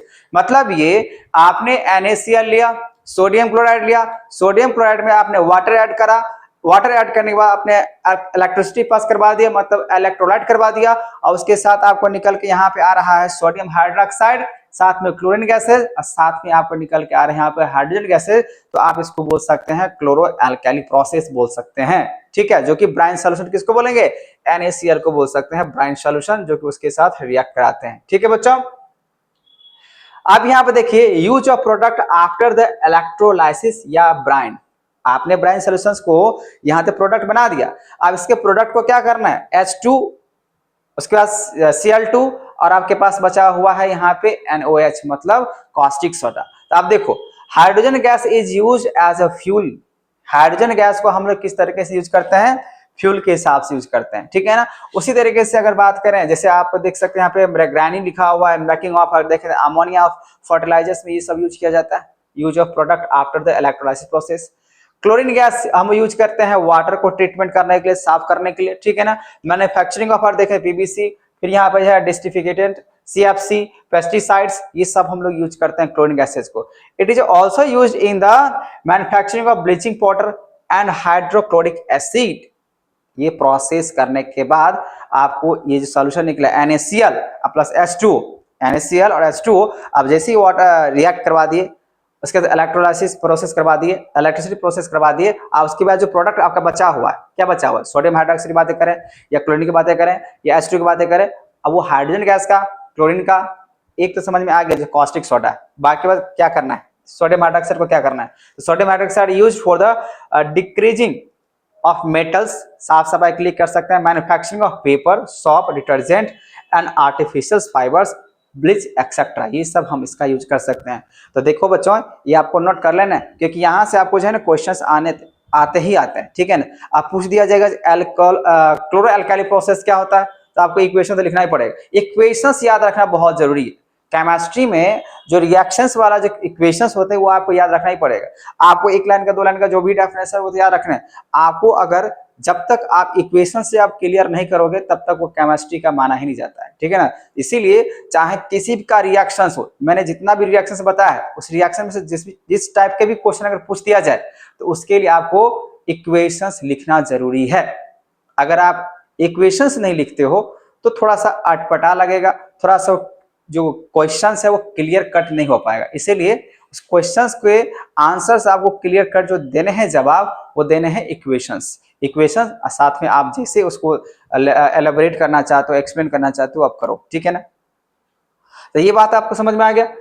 अब यहाँ पे आप बात देख लो बच्चों, ब्लीचिंग पाउडर, आपने सॉल्ट के बारे में समझ लिया।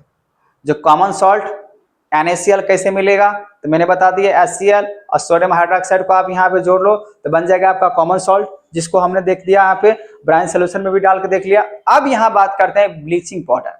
ब्लीचिंग पाउडर, ब्लीचिंग पाउडर को हम लोग अगर देखें यहाँ पे जो केमिकल नेम जो होता है वो सोडियम, यहाँ पे कैल्शियम ऑक्सैलिक क्लोराइड भी बोल सकते हैं, कैल्शियम ऑक्सैलिक क्लोराइड, ठीक है ना। देखो जब ब्लीचिंग पाउडर की बातें करें, जो कैल्शियम हाइड्रोक्साइड होता है, ठीक है ना, जो कैल्शियम हाइड्रोक्साइड होगा उस कैल्शियम हाइड्रोक्साइड पाउडर को क्या करना है, आपको क्लोरीन वाले गैसेस के साथ मिला देना है। ये आप देख रहे हैं जो इसको हम लोग क्या बोलते हैं, स्लेक लाइम। तो स्लेक लाइम को अगर आप क्लोरीन गैस के साथ अगर मिला दोगे ना बच्चों तो आपको क्या मिल जाएगा, ब्लीचिंग पाउडर, जो कि आपको ये फॉर्मूला निकल, जिसको बोलते हैं कैल्शियम ऑक्सी क्लोराइड। इसको क्या बोलेंगे, कैल्शियम ऑक्सी क्लोराइड, साथ में क्या निकल के आएगा, water. The bleaching powder is also known as a chloride of lime. It is a solid and yellowish color का होता है, solid होता है, white in color. Bleaching powder can be easily identified by the strong smell. क्योंकि ये जो bleaching powder होता है ना, इसका स्मेल ही बहुत ज्यादा स्ट्रांग होता है। और जब इसका अगर मान लीजिए स्मेल अगर स्ट्रांग है तो समझ जाइए यहाँ पे जो है ये ब्लीचिंग पाउडर ही है, ठीक है, ये ब्लीचिंग पाउडर ही है। अब बोला यहाँ पे व्हेन कैल्शियम हाइड्रोक्साइड, जिसको हम लोग स्लेक लाइम के नाम से जानते हैं, रिएक्ट अगर करा देते हैं क्लोरीन, जैसे कि आप यहाँ पे देख सकते हो, it give us calcium oxy chloride, जिसको हम लोग क्या बोलते हैं, ब्लीचिंग पाउडर। तो आपको क्या याद रखना है, तो सर याद रखना है जो आपको कैल्शियम ऑक्सी क्लोराइड की जो बातें कर रहे हैं, मतलब आपको ब्लीचिंग पाउडर की जो मैं बात कर रहा हूँ, जो ब्लीचिंग पाउडर मिलेगा कैसे, मिलेगा आपको अगर आप कैल्शियम हाइड्रोक्साइड, जिसको हम लोग स्लेक लाइम के नाम से जानते हैं, तो कैल्शियम हाइड्रोक्साइड में आप क्लोरीन को मिला दो, और जैसे ही क्लोरीन अगर आपको मिला देने हैं मिलेगा, आपको मिल जाएगा कैल्शियम ऑक्सी क्लोराइड, साथ मिल जाएगा वाटर, ठीक है ना। तो आपको ये ध्यान रखने हैं। Aqua solution of bleaching powder is basic nature होता है, ये बेसिक नेचर का होता है क्योंकि आपको पता है ये कैल्शियम हाइड्रोक्साइड है, ठीक है ना, बेसिक नेचर का होता है। The term bleach means removal of colour, bleach का मतलब क्या होता है, कलर को रिमूव कर दे, कोई भी चीज को रिमूव करेगा। Bleaching powder is often used as bleaching agent का काम करता है। It works because of oxidation, oxidation यहाँ पे होता है एक्सेप्टर, जो इलेक्ट्रॉन को एक्सेप्ट करेगा, ठीक है ना। और वही अगर बात करें यहाँ पे ऑक्सीडेशन एक रिडक्शन, रिडक्शन क्या होता है, डोनर होता है, इलेक्ट्रॉन को डोनेट करता है। ये आपको चैप्टर 1 में बता चुके हूँ। यहाँ पे अगर देखें तो chlorine in the bleaching powder is responsible for bleaching the effect. Uses देखो यहाँ पे, अगर ब्लीचिंग पाउडर की बातें करें तो बोला गया ब्लीचिंग कॉटन एंड लिनन होता है, bleaching wash off clothes, making drinking water for free from germs, ये ऑक्सीडेशन एजेंट होते हैं, सॉरी ये ऑक्सीडाइजिंग एजेंट होता है, जिसको क्या करते हैं, रिमूव करने का काम करते हैं, हटाने का काम करेगा, ठीक है ना, ऑक्सीडाइजिंग एजेंट। अब यहाँ पे देख सकते हो ब्लीचिंग पाउडर, ठीक है ना, ये ऐसा ब्लीचिंग पाउडर होता है, ये आपको समझ में आ चुका है। जो ब्लीचिंग पाउडर क्या होता है, जिसको हम लोग कैल्शियम ऑक्सीक्लोराइड के नाम से जानते हैं। कैल्शियम हाइड्रोक्साइड और क्लोरीन को जो है ऐड करेंगे तभी हमको यहाँ पे ये मिलने वाले हैं। ठीक है बच्चों, तो ये आपको पूरे कहानी याद कर लेने हैं, समझ जाना है। मैंने आपको समझा दिया यहाँ पे, क्योंकि एग्जाम तो भाई जो होते हैं वो क्वेश्चंस कहीं से भी उठा के आएंगे ही आएंगे। ठीक है, क्योंकि यहाँ से भी आते हैं। चलिए अब मैं बात कर रहा हूँ बेकिंग सोडा, जिसको हम बोलते हैं सोडियम बाइकार्बोनेट। ठीक है ना, NaHCO3। ये क्या होता है, तो बेकिंग सोडा होता है। Baking soda is another important product which can be obtained using by product of chloro alkali process. इसमें भी हम लोग क्या कराएंगे, क्लोरो एल्काली प्रोसेस करवाएंगे। और जैसे इसमें भी अगर क्लोरो एल्काली प्रोसेस होगा तो बोला गया the chemical name of baking soda क्या होता है, सोडियम हाइड्रोजन कार्बोनेट, जो कि आपको यहाँ पर दिख चुका है, या sodium bicarbonate. Bread soda, cooking soda, bicarbonate, ये सोडा जो दिख रहे हैं ये सब बोला गया सिंपली बाइकार्बोनेट ही होते हैं। सब other names of baking soda, ये सब अलग अलग नाम दिया गया है, लेकिन आपको ध्यान रखना है बेकिंग सोडा सोडियम बाइकार्बोनेट या सोडियम हाइड्रोजन कार्बोनेट। ठीक है, इसका हम लोग बनाने की अगर बात करें बच्चों तो क्या हो सकता है, इसको हम लोग बनाने की बात करें तो क्या बोल सकते हैं, baking soda is obtained by the reactions of brine solution. मैंने क्या बताया था, NaCl क्या बोलते हैं, ब्राइन सॉल्यूशंस। और कार्बन डाइऑक्साइड और वाटर अगर बात करें, अमोनिया, ये सब मिला दे। देखिए यहाँ पे ब्राइन सॉल्यूशन से आप दिख रहा है NaCl। अब NaCl उठाओ, वाटर उठाओ, उसके साथ साथ जो है कार्बन डाइऑक्साइड और अमोनिया, ये सब मिला दो। मिलाने के बाद आपको मिलेगा यहाँ पे अमोनियम क्लोराइड और साथ मिलेगा सोडियम हाइड्रोजन बाइकार्बोनेट। ठीक है, और यही बन जाएगा आपका बेकिंग सोडा। ठीक है, तो आपको ये रिएक्शंस याद रखने हैं। जो सोडियम क्लोराइड में अगर वाटर और साथ ही साथ कार्बन डाइऑक्साइड और साथ ही साथ आपने अमोनिया मिला दिया तो आपको मिल जाएगा अमोनियम क्लोराइड और साथ मिलेगा सोडियम बाइकार्बोनेट। ठीक है, क्या है ना, अलग अलग इक्वेशंस है, तो बिना इक्वेशंस को याद किए कुछ नहीं हो सकता। इक्वेशंस आपको याद करने ही पड़ते हैं बच्चों, कोई शॉर्टकट नहीं है, कोई शॉर्टकट नहीं होते हैं, आपको मेहनत करने ही पड़ेंगे। ठीक है ना, ये नहीं सर यहाँ पे बता दिए या और भी सर बता दिए और हो गया, नहीं, आपको केमिस्ट्री में इक्वेशंस याद करने ही पड़ेंगे। क्योंकि जब तक आप ये इक्वेशन याद नहीं कर, क्योंकि प्रैक्टिकल तो संभव है नहीं, तो प्रैक्टिकल जाकर बोलोगे हाँ मैंने ये उठा के ये रिएक्ट करवा दिया, और उतना अगर संभव है तो आप कर सकते हो, उसमें भी आपको याद रखने पड़ेंगे किसको किसके साथ रिएक्ट करेंगे तो आपको क्या मिलने वाला है। ठीक है, तो यहाँ पे आपको समझ में आ गया, ये ब्राइन सॉल्यूशन है, अगर वाटर के साथ और कार्बन डाइऑक्साइड और अमोनिया के साथ अगर आप रिएक्ट करते हो तो मिल जाएगा आपका अमोनियम क्लोराइड, और जो आपको चाहिए वो क्या चाहिए, सोडियम हाइड्रोजन कार्बोनेट, वो मिल जाएगा आपको। ठीक है, baking soda. In this process calcium carbonate is used as the sources of carbon dioxide and the resultant calcium oxide is used to recover ammonia from the ammonium chloride। ठीक है, recover करने में यहाँ पे काम करा। ठीक है, तो ये बात आपको समझ में आ गया, ये है बेकिंग सोडा। अब इसके थोड़ा यूजेज हम लोग देख लेते हैं, इसके प्रॉपर्टीज को हम लोग देख लेते हैं क्या होता है। Sodium carbonate is white crystalline होता है। क्रिस्टलाइन मतलब ज्यादा, इसमें अगर बात करें वाटर मॉलिक्यूल्स ने, हाँ उतना क्रिस्टलाइन, क्रिस्टलाइजेशन बात करेंगे यहाँ पे, इसमें वाटर मॉलिक्यूल्स की होता है बातें। बोला क्या, व्हाइट क्रिस्टल सॉलिड है but appears as a fine powder, हल्का फुल्का होता है। ठीक है, sodium hydrogen carbonate is amphoteric in nature. अच्छा, ये एम्फोट्रिक नेचर का मतलब क्या होता है बच्चों, एम्फोट्रिक इन नेचर का मतलब होता है ये एसिड के साथ भी रिएक्ट करेगा और बेस के साथ भी रिएक्ट करेगा, मतलब as well as acid and base. देख सकते हैं यहाँ पे नहीं लिखा हुआ है, sodium hydrogen carbonate is springly soluble in water.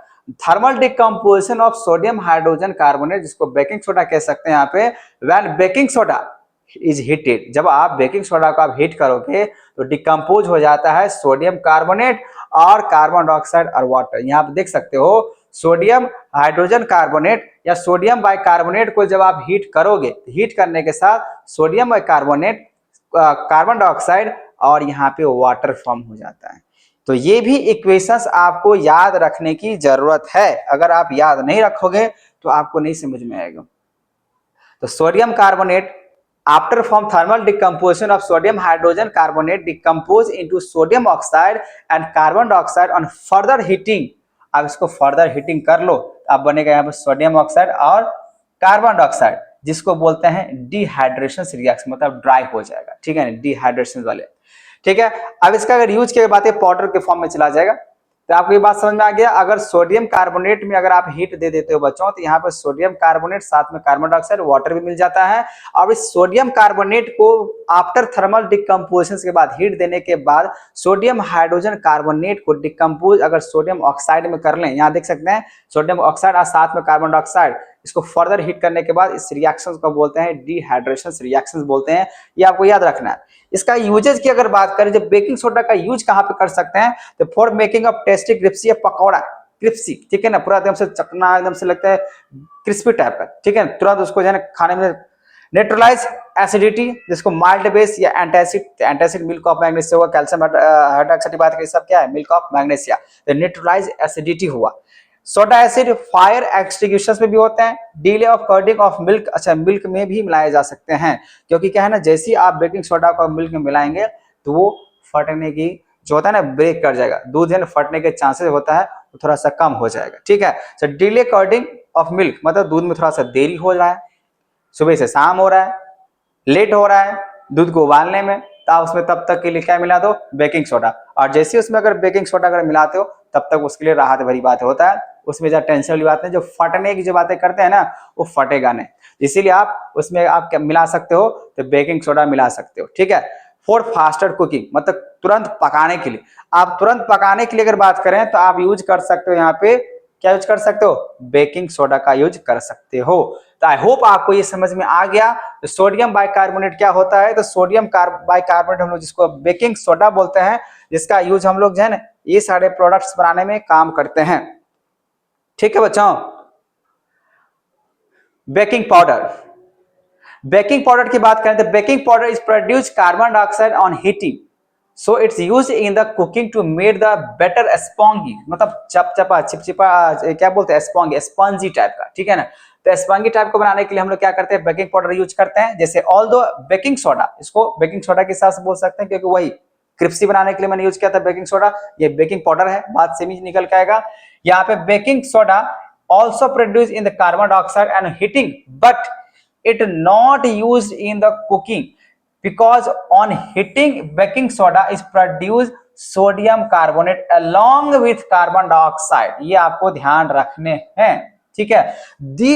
the sodium carbonate thus produce makes the taste bitter कड़वा, ठीक है। आप ध्यान से देखो, जैसे आप यहाँ देख सकते हो सोडियम बाइकार्बोनेट है। अब इस सोडियम बाइकार्बोनेट में अगर H+ आयंस अगर है तो एसिडिक नेचर हो जाता है ना। तो मान लीजिए यहाँ पे जो सोडियम बाइकार्बोनेट अगर है, अब ये बेकिंग पाउडर हिसाब से और इसको बेकिंग सोडा की बातें करें तो बेकिंग सोडा प्लस यहाँ पे क्या है, टार्ट्रिक एसिड, तो टार्ट्रिक थोड़ा सा कड़वा होता है, ठीक है ना। तो यहाँ देख सकते टेस्ट में क्या होता है, बिटर हो जाता है। तो baking powder is the mixtures of baking soda and mild edible acids होते हैं, क्योंकि यहाँ देखते हैं माइल्ड, थोड़ा बहुत इसमें एसिडिक नेचर आ जाता है। तो क्या किया जाता है, इसको इसमें से इसको हटाना है, ठीक है ना।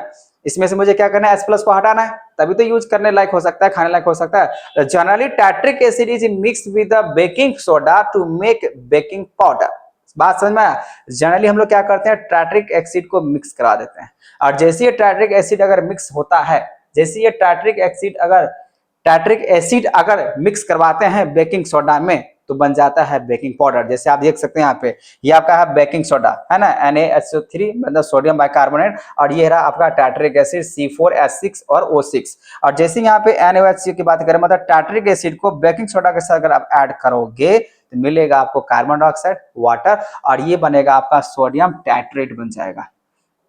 क्या बन जाएगा बच्चों, सोडियम टाइट्रेट बन जाएगा, ये आपको ध्यान रखना है। तो baking powder is the mixtures of the baking soda and mild edibles होते हैं, एसिड्स इसमें होते हैं, जो कि मैंने यहाँ पे दिखा दिया। जनरली टार्ट्रिक एसिड को मिक्स कर देते हैं बेकिंग सोडा में ताकि बेकिंग पाउडर बन सके।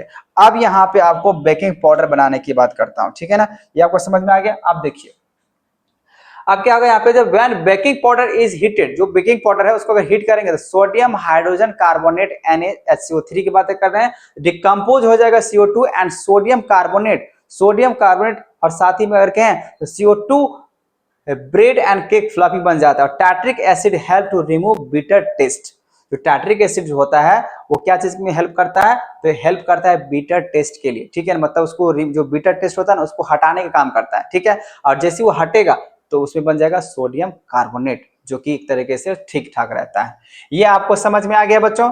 अब यहाँ पे देखो वॉशिंग सोडा, धोने वाली बात यहाँ पे कर रहे हैं, जो वॉशिंग सोडा की बातें कर रहे हैं, तो ये आपको समझ में आ गया। जो बेकिंग सोडा को अगर टार्ट्रिक एसिड के साथ मिलाएंगे तो आपको बिटर जो स्वाद है, ठीक है ना, जो बिटर वाले दिख रहा है आपको चीजें हट जाएगा, ठीक है। अब वॉशिंग सोडा की बात कर लेते हैं। वॉशिंग सोडा की बात करें, इसको लोग सोडियम कार्बोनेट बोलते हैं। अब इस सोडियम कार्बोनेट को कैसे बनाएं, वही प्रोसेस, लेकिन इस प्रोसेस में थोड़ा सा समझना पड़ेगा। Preparation of method, sodium carbonate is manufactured by the thermal decomposition. Thermal decomposition किसको बोल सकते हैं, जिसमें आपको हीट दिया जाएगा, और जिसमें भी अगर आपको हीट दिया जा रहा है तो आपका होता है थर्मल डिकम्पोजिशन। तो प्रिपरेशन की बातें करें बच्चों, तो sodium carbonate is manufactured by thermal decomposition of sodium hydrogen carbonate obtained by Solvay process.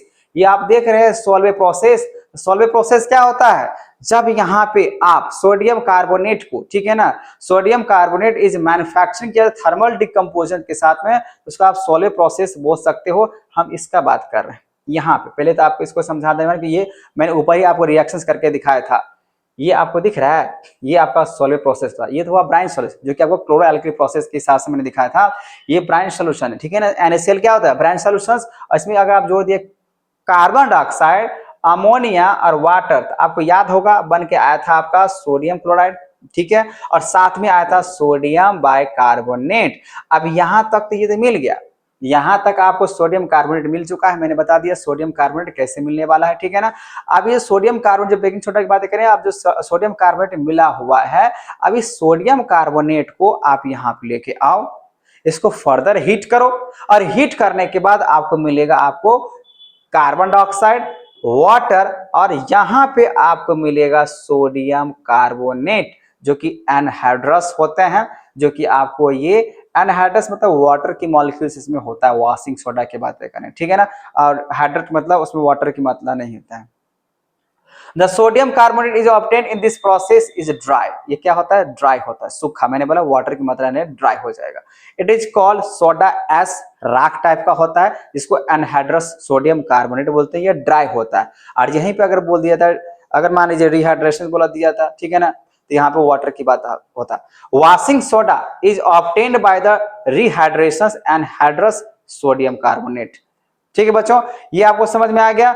क्या समझ में आया सर, ये वॉशिंग सोडा जो होता है ना, जो धोने की बातें करते हैं, साफ सफाई करने की बात करते हैं, तो सोडियम कार्बोनेट मैन्युफैक्चर करके थर्मल डिकम्पोजिशन के साथ, ये है आपका सोडियम कार्बोनेट। इसमें आप हीट डाल दो, उसके साथ आपको मिल जाएगा आपको सोडियम कार्बोनेट, और साथ ही साथ मिलेगा वाटर और कार्बन डाइऑक्साइड आपको मिल जाएगा। जैसे कि आपको यहाँ पे साफ साफ समझ में आ जाएगा। ये देखिए, ये जो आपको पूरे प्रोसेस की अगर बात करें, पूरे प्रोसेस को क्या बोलते हैं, सॉल्वे प्रोसेस। इस प्रोसेस को क्या बोलेंगे बच्चों, सॉल्वे प्रोसेस। इस सॉल्वे प्रोसेस के साथ है यहाँ पे आपको मैंने निकाल के दिखाया जो सोडियम कार्बोनेट किस तरीके से बनते हैं। अब इसका वॉशिंग सोडा का आप यूज करके यहाँ पे देख सकते हो मैंने क्या क्या लिखा है, यहाँ देख सकते हो, यहाँ पे सोडियम बाइकार्बोनेट है, मैंने अभी दिखाया। सोडियम कार्बोनेट को अगर आप हीट देते हो तो सोडियम कार्बोनेट, सोडियम बाइकार्बोनेट वहां पे, सोडियम बाइकार्बोनेट, ये क्या है आपका सोडियम बाइकार्बोनेट। सोडियम बाइकार्बोनेट में अगर आप हीट देते हो, हीट देने के साथ सोडियम कार्बोनेट, साथ मिलेगा वाटर, साथ मिलेगा कार्बन डाइऑक्साइड, और यहाँ पे सोडियम कार्बोनेट और 10 टाइम्स ऑफ वाटर मॉलिक्यूल्स को आप लेते हो, तो सोडियम कार्बोनेट और 10 टाइम्स ऑफ यहाँ पे मॉलिक्यूल्स वाटर का, जिसको सोडियम कार्बोनेट या डिकार्बोनेट बोल सकते हैं, रूखापन। ठीक है, अब इसका अगर यूज की अगर बातें करें बच्चों, इसका अगर यूज की देखें तो removing permanent hardness of water, hardness of water खत्म किया जा सकता है, ग्लास, सॉप, पेपर इंडस्ट्री, और साथ ही साथ आप यहाँ पे देख सकते हो मैंने यहाँ पे लिखा शर्ट को क्लीनिंग करने के साथ से वॉश ब्रेन हुआ, ठीक है ना, वॉशिंग मशीन हुआ, टॉयलेट्स हुआ, ये सब में जो है ना वॉशिंग सोडा का हम लोग यूज करते हैं। ये वॉशिंग सोडा है, ठीक है, साफ सफाई करने के लिए ये हम लोग यूज कर सकते हैं वॉशिंग सोडा। अब यहाँ पे देखो बच्चों, तो वाटर ऑफ क्रिस्टलाइजेशन, ये वाटर ऑफ क्रिस्टलाइजेशन क्या होता है, तो वाटर ऑफ क्रिस्टलाइजेशन की अगर बातें करें तो वाटर में कितने मॉलिक्यूल्स, मतलब वाटर की मात्रा होगा या नहीं होगा उसकी बात कर रहा हूं मैं। तो water of crystallization, many salt contains water, ऐसे बहुत सारे सॉल्ट होते हैं जिसमें वाटर मॉलिक्यूल्स होते हैं। अब वो अगर वाटर मॉलिक्यूल्स अगर होते हैं तो बोलेंगे वो क्रिस्टलाइजेशन में है।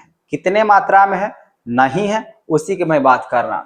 तो बोला कि many salt contains water molecules and are known as hydrated salt. The water molecules present in the salt, अगर बोला जा रहा है यहाँ पे वाटर मॉलिक्यूल्स प्रेजेंट अगर है सॉल्ट में, अगर पानी की मात्रा अगर यहाँ पे क्या है वाटर का अगर मॉलिक्यूल्स अगर आपको नजर आ रहा है उस सॉल्ट में, उसी को आप क्या कहिएगा, क्रिस्टलाइजेशंस। बात समझ में आ गया। जो fix number of water molecules present in one formula unit of salt, उसको आप क्या कहेंगे भाई, तो वाटर ऑफ क्रिस्टलाइजेशंस। जैसे यहां देख सकते हो copper sulphate crystals blue colours का होता है। ये जो कॉपर सल्फेट जो दिख रहे हैं ना आपको, ये ब्लू विट्रोल्स है। अब यहाँ पे क्या होता है आप देख सकते हो, ये 5 जो दिख रहा है, ये 5 टाइम्स ऑफ वाटर मॉलिक्यूल्स इसमें है। ये ब्लू कलर का है, कॉपर सल्फेट क्रिस्टल है, ये सॉल्ट है। अभी कॉपर सल्फेट की अगर बातें करें तो कॉपर सल्फेट जो क्रिस्टल फॉर्म में है, एक तरीके से ब्लू कलर का था है, लेकिन ये 5 टाइम्स ऑफ दिख रहा है आपको। अब यहाँ पे आते हैं, ये देखते हैं कैल्शियम सल्फेट और 2 टाइम्स ऑफ वाटर मॉलिक्यूल्स की बातें किया जा रहा है, मतलब ये जिप्सम जो कि सीमेंट बनाने का काम करेगा। अब यहाँ पे सोडियम कार्बोनेट और जो कि दिख रहा है डेकाहाइड्रेट, 10 टाइम्स ऑफ मॉलिक्यूल्स किसका है, वाटर का है, ये वॉशिंग सोडा है, ठीक है ना। और ये सब इसीलिए है क्योंकि सब का सब जो आपको दिख रहा है ये fix number of water molecules है, और जिसमें भी अगर आपको fix number of water molecules अगर होते हैं वही क्रिस्टलाइजेशंस कहलाता है। वही क्या कहलाता है, क्रिस्टलाइजेशंस कहलाता है। जैसे कि मैंने यहाँ पे ऊपर ही आपको डेफिनेशन के हिसाब से क्लियर कर दिया, many salt contains water molecules and are known as a hydrated salt. The water molecules present in salt is known as water of crystallizations, ठीक है। तो fixed number of water molecules present in one formula unit, जिसको बोल सकते हैं यहाँ पे crystallisation. ये रहा आपका क्रिस्टलाइजेशन का पॉइंट्स, जो कि इसमें फिक्स नंबर ऑफ क्या है, वाटर है। इसमें क्या है, fix number of water molecules को ऐड किया गया है, तभी जाके बना ये वॉशिंग सोडा। ग्रीन कलर का होता है फेरस सल्फेट, ठीक है, जो क्रिस्टल फॉर्म में है। जिप्सम जो क्रिस्टल फॉर्म में है, ये भी क्रिस्टल फॉर्म में, ठीक है। आप क्रिस्टल फॉर्म में मतलब यहाँ पे वाटर मॉलिक्यूल्स हैं लेकिन बहुत कम, मतलब फिक्स नंबर में। अब यहाँ पे अगर बात करें बच्चों फेरस सल्फेट, फेरस सल्फेट अगर देखें यहाँ पे, जो कि अभी मैंने बात किया था, तो बोला कि फेरस सल्फेट मान लीजिए 7 टाइम्स ऑफ वाटर है जो ग्रीन कलर का होता है, उसको हीट अगर दे दिया जाता है फेरस सल्फेट व्हाइट कलर में हो जाएगा। इसको फर्दर हीट दिया जाए तो ये ब्राउन कलर में कन्वर्ट हो जाता है। यहाँ पे कॉपर सल्फेट जो क्रिस्टल जब ब्लू कलर का होता है, कॉपर ब्लू विट्रोल ही कहलाता है, ठीक है ना, ब्लू होता है। उसको अगर हीट दिया जाए तो कॉपर सल्फेट यहाँ पे मिल जाएगा, क्योंकि वो वाटर जो दिख रहा है कॉपर सल्फेट ब्लू, और कॉपर सल्फेट यहाँ पे व्हाइट कलर में कन्वर्ट हो जाएगा, और ये 5 टाइम्स ऑफ वाटर के साथ, ठीक है। तो ये आपको याद रखना है। अब यहां बच्चों मैं बात कर रहा हूं पीओपी का। पीओपी का मतलब होता है प्लास्टर ऑफ पेरिस, जिसका यहाँ पे आप देख सकते हैं जिप्सम हुआ। तो जिप्सम के लिए यहाँ पे 2 टाइम्स ऑफ मॉलिक्यूल्स जो कि क्रिस्टल फॉर्म में यहाँ पे दिया हुआ है, और यहाँ पे 373 केल्विन के साथ टेम्परेचर के साथ या 100 डिग्री सेल्सियस के साथ जब इसको ब्रेक किया जाएगा तो बनेगा यहाँ पे 3/2 ऑफ मॉलिक्यूल्स अगर कहें तो वाटर, और कैल्शियम सल्फेट अगर देखें तो यहाँ पे हेमीहाइड्रेट हो जाता है, व्हाइट पाउडर फॉर्म में चला जाता है कैल्शियम सल्फेट, ठीक है। इसका यूज हम लोग कहाँ पे कर सकते हैं, इसका हम लोग यूज करते हैं खिलौना बनाने में, टॉय बनाने में काम करते हैं। फिर surface of smooth materials for decorations, ठीक है ना। बोन मैन्युफैक्चर जब होता है, किसी का हाथ पैर टूट जाता है तो वहां पे पीओपी की बात करें, प्लास्टर जो करते हैं, ठीक है। फिर प्रेपरिंग ऑफ स्टेच्यू बनाने में काम करते हैं, दीवार बनाने का काम करते हैं, ये पीओपी का यूजेज हुआ, ठीक है ना। जिसका यूज हम लोग चाहे फैक्चरिंग में बात करें, स्टेच्यू बनाने की बातें करें, या कोई भी अगर ऐसा चीजें हैं वॉल, उसके लिए हम लोग यूज करते हैं, ठीक है। ये रहा आपका पीओपी। अब यहाँ पे पूरे को हम यहाँ पे समराइज करने वाले हैं, जो कि आपका मैंने जो भी पढ़ाया washing soda. Washing soda chemical names क्या है, सोडियम कार्बोनेट, जिसको हम लोग डेकाहाइड्रेट के नाम से जानते हैं। सोडियम कार्बोनेट या डेकाहाइड्रेट केमिकल फॉर्मूला है वॉशिंग सोडा, ठीक है ना। अब इसका हम लोग यूजेस की बात करें तो manufacturing of borax, caustic soda, softening of hard water, इसमें यूज किए जाते हैं, ठीक है। ये आपको याद रखने हैं। अब यहाँ पे मैं आपको समराइज कर रहा हूँ जो मैंने आपको अभी क्या क्या बातें बोला है। बेकिंग सोडा की अगर बात करें बच्चों, तो बेकिंग सोडा जिसको हम बोल सकते हैं sodium hydrogen carbonate, sodium hydrogen carbonate, जिसका यूज क्या है, use as antacid ingredients of baking powder बनाने में करते हैं। जो भी खाना बनाते हैं उसमें हम लोग बेकिंग सोडा का यूज कर लेते हैं। ब्लीचिंग पाउडर, ब्लीचिंग पाउडर को हम लोग क्या बोलते हैं, कैल्शियम ऑक्सीक्लोराइड बोलते हैं। ब्लीचिंग पाउडर क्या बोलते हैं, कैल्शियम ऑक्सीक्लोराइड बोलते हैं। इसका केमिकल फॉर्मूला बनेगा COCl2। और ब्लीचिंग पाउडर को हम लोग जो है ना, जो क्लोथ्स में जो गंदगी होता है उसको रिमूव करने के लिए होते हैं। ये एक तरीके से ऑक्सीडाइजिंग एजेंट होता है, ठीक है ना। उसके बाद यहाँ पर डिसइंफेक्टिंग वाटर होता है, वाटर को साफ करने के लिए होता है, गंदगी को दूर करने के लिए। मैन्युफैक्चरिंग ऑफ क्लोरोफॉर्म में भी यूज किए जाते हैं कैल्शियम ऑक्सीक्लोराइड, ठीक है। और अभी मैंने बात किया आपको जो प्लास्टर ऑफ पेरिस क्या होते हैं, जो इसका फॉर्मूला अगर बात करें तो कैल्शियम सल्फेट, और ये हेमी हाइड्रेटेड होता है। इसका काम होता है प्लास्टरिंग ऑफ फ्रैक्चर्ड बोन्स, अगर हड्डी उड्डी टूट जाता है तो उसके लिए यूज किया जाता है। और making of toys, decoratives materials और स्टैच्यू बनाने में ये काम करता है। आपने ये देख लिया, सुन लिया और आपने ये समराइज कर लिया जो मैंने आपको बताया। ये आपको याद रखने की जरूरत है, ये आपको याद रखने की जरूरत है, ठीक है। इसको आपको याद कर लेना है, जो इसका यूजेज आपको याद करने पड़ेंगे। इसका केमिकल फॉर्मूला है, केमिकल नेम है, ये केमिकल नेम फॉर्मूला और ये कॉमन नेम, ये आपको याद रखने। अगर याद नहीं रखिएगा तो आपसे क्वेश्चन नहीं बनेगा, ठीक है ना। आपको यूजेज के साथ मैंने बताया। अब यहाँ पे आते हैं क्वेश्चंस। आप यहाँ पे देख सकते हो जो कि ये पीआई की क्वेश्चंस है, जो कि लगातार देख सकते हो 25, 24, 20, 17 और 16 में ये क्वेश्चंस पूछा गया है। तो आपका ये क्वेश्चंस क्या है, नहीं है, तो आप हमें कमेंट में बताओगे, ठीक है ना। क्योंकि क्वेश्चंस का आंसर आपको ये जो मैंने पढ़ाया है आपको इसी मिल जाएगा। जैसे 373 केल्विन के साथ अगर मैंने यहाँ जिप्सम को हिट किया था ना, केमिकल नेम मैंने अगर बात किया तो पीओपी की बातें कर रहे हैं, ठीक है ना। केमिकल नेम आपको यहाँ पता चलेगा, plaster of Paris calcium sulphate hemihydrated, मिल गया पहला जवाब। इसी तरीके से आपको क्या करना है यहाँ पे, what is a meant by water of crystallization. तो वाटर ऑफ क्रिस्टलाइजेशन मैंने बताया आपको क्या, इसमें fixed number of water molecules को ऐड किया जाता है, वही होता है crystallization. Write the chemicals formula to salt having water of crystallization. तो आपको साफ साफ यहाँ नजर आ रहा है, सोडियम कार्बोनेट जो है ना 10 टाइप्स ऑफ मॉलिक्यूल्स की बातें करते हैं, या कैल्शियम सल्फेट जो हेमीहाइड्रेटेड हुआ, तो यही से आपका एग्जाम बस में मिल गया, ठीक है ना। State one of use of each other. आप देखो यहाँ पे जो कैल्शियम सल्फेट जो हेमीहाइड्रेटेड है, plaster of fractures bones, making of toys, decorative materials भी यूज किया जाता है। और यहाँ पर अगर बात करें, यहाँ पे जो सोडियम कार्बोनेट की बातें कर रहे हैं, तो सोडियम कार्बोनेट जो डेकाहाइड्रेटेड है उसको हम लोग कहाँ भी यूज करते हैं, manufacturing of borax, caustic soda, softening and hard water में यूज करते हैं। तो चलिए आपका इसका भी जवाब आपको मिल चुका है, ठीक है। How is washing soda obtain from sodium carbonate. तो आपको मैंने दिखाया था यहाँ पे हीट करके उसको फर्दर वहां से वॉशिंग सोडा को यूज कर सकते हैं। Sorry, how is washing soda obtain from the sodium carbonate. आपको सोडियम कार्बोनेट ब्राइन सोल्यूशन के साथ आपको मिल गया था। Right the chemical equations, what is the type of this salt, किस टाइप का ये सॉल्ट बना था, इसका भी जवाब आपको दे चुके हैं। और इसके हार्डनेस को हटाने के लिए आप क्या कर सकते हो, ठीक है, ये भी मैंने आपको बताया। Compound x is used the kitchen for the making of crispy pakora. तो पकौड़ा कैसे तैयार किया जाता है, तो ये भी मैंने आपको बताया है, ठीक है ना। ये किसमें जो है ग्रिप्सी बनता है, उसका नाम आपको बताना है, ठीक है। तो ये ग्रिप्सी बनाने के लिए, ठीक है ना, कास्टिक सोडा का मैंने बात बताया था, ठीक है ना, जो यूज किए जाते हैं। ये इंपॉर्टेंट क्वेश्चन है, आप देख सकते हो ये सब क्वेश्चन है प्रीवियस ईयर में कितने सारे पूछे गए हैं। 25, 24, 23, 20, 19, 18, ये 18, 19, 20 की बातें करें, ये सब पूछा गया। ये आपके लिए बहुत ही ज्यादा इंपॉर्टेंट है, इसीलिए आपको क्या करना होगा, इस क्वेश्चंस को आप स्क्रीनशॉट ले लीजिए और आपको ये बनाने हैं, क्योंकि ये बहुत बहुत ज्यादा इंपॉर्टेंट क्वेश्चंस है, ठीक है बच्चों। तो आई होप आपको मैंने समझाने का, इस चैप्टर को मैंने कोशिश किया। आप जहां भी समझे या ना समझे, ठीक है ना, आप हमें कमेंट करें। और अगर आपको अच्छे तरीके से वीडियो अगर आपको समझ में आ चुका हो तो प्लीज इसे लाइक और सब्सक्राइब करें। Thank you.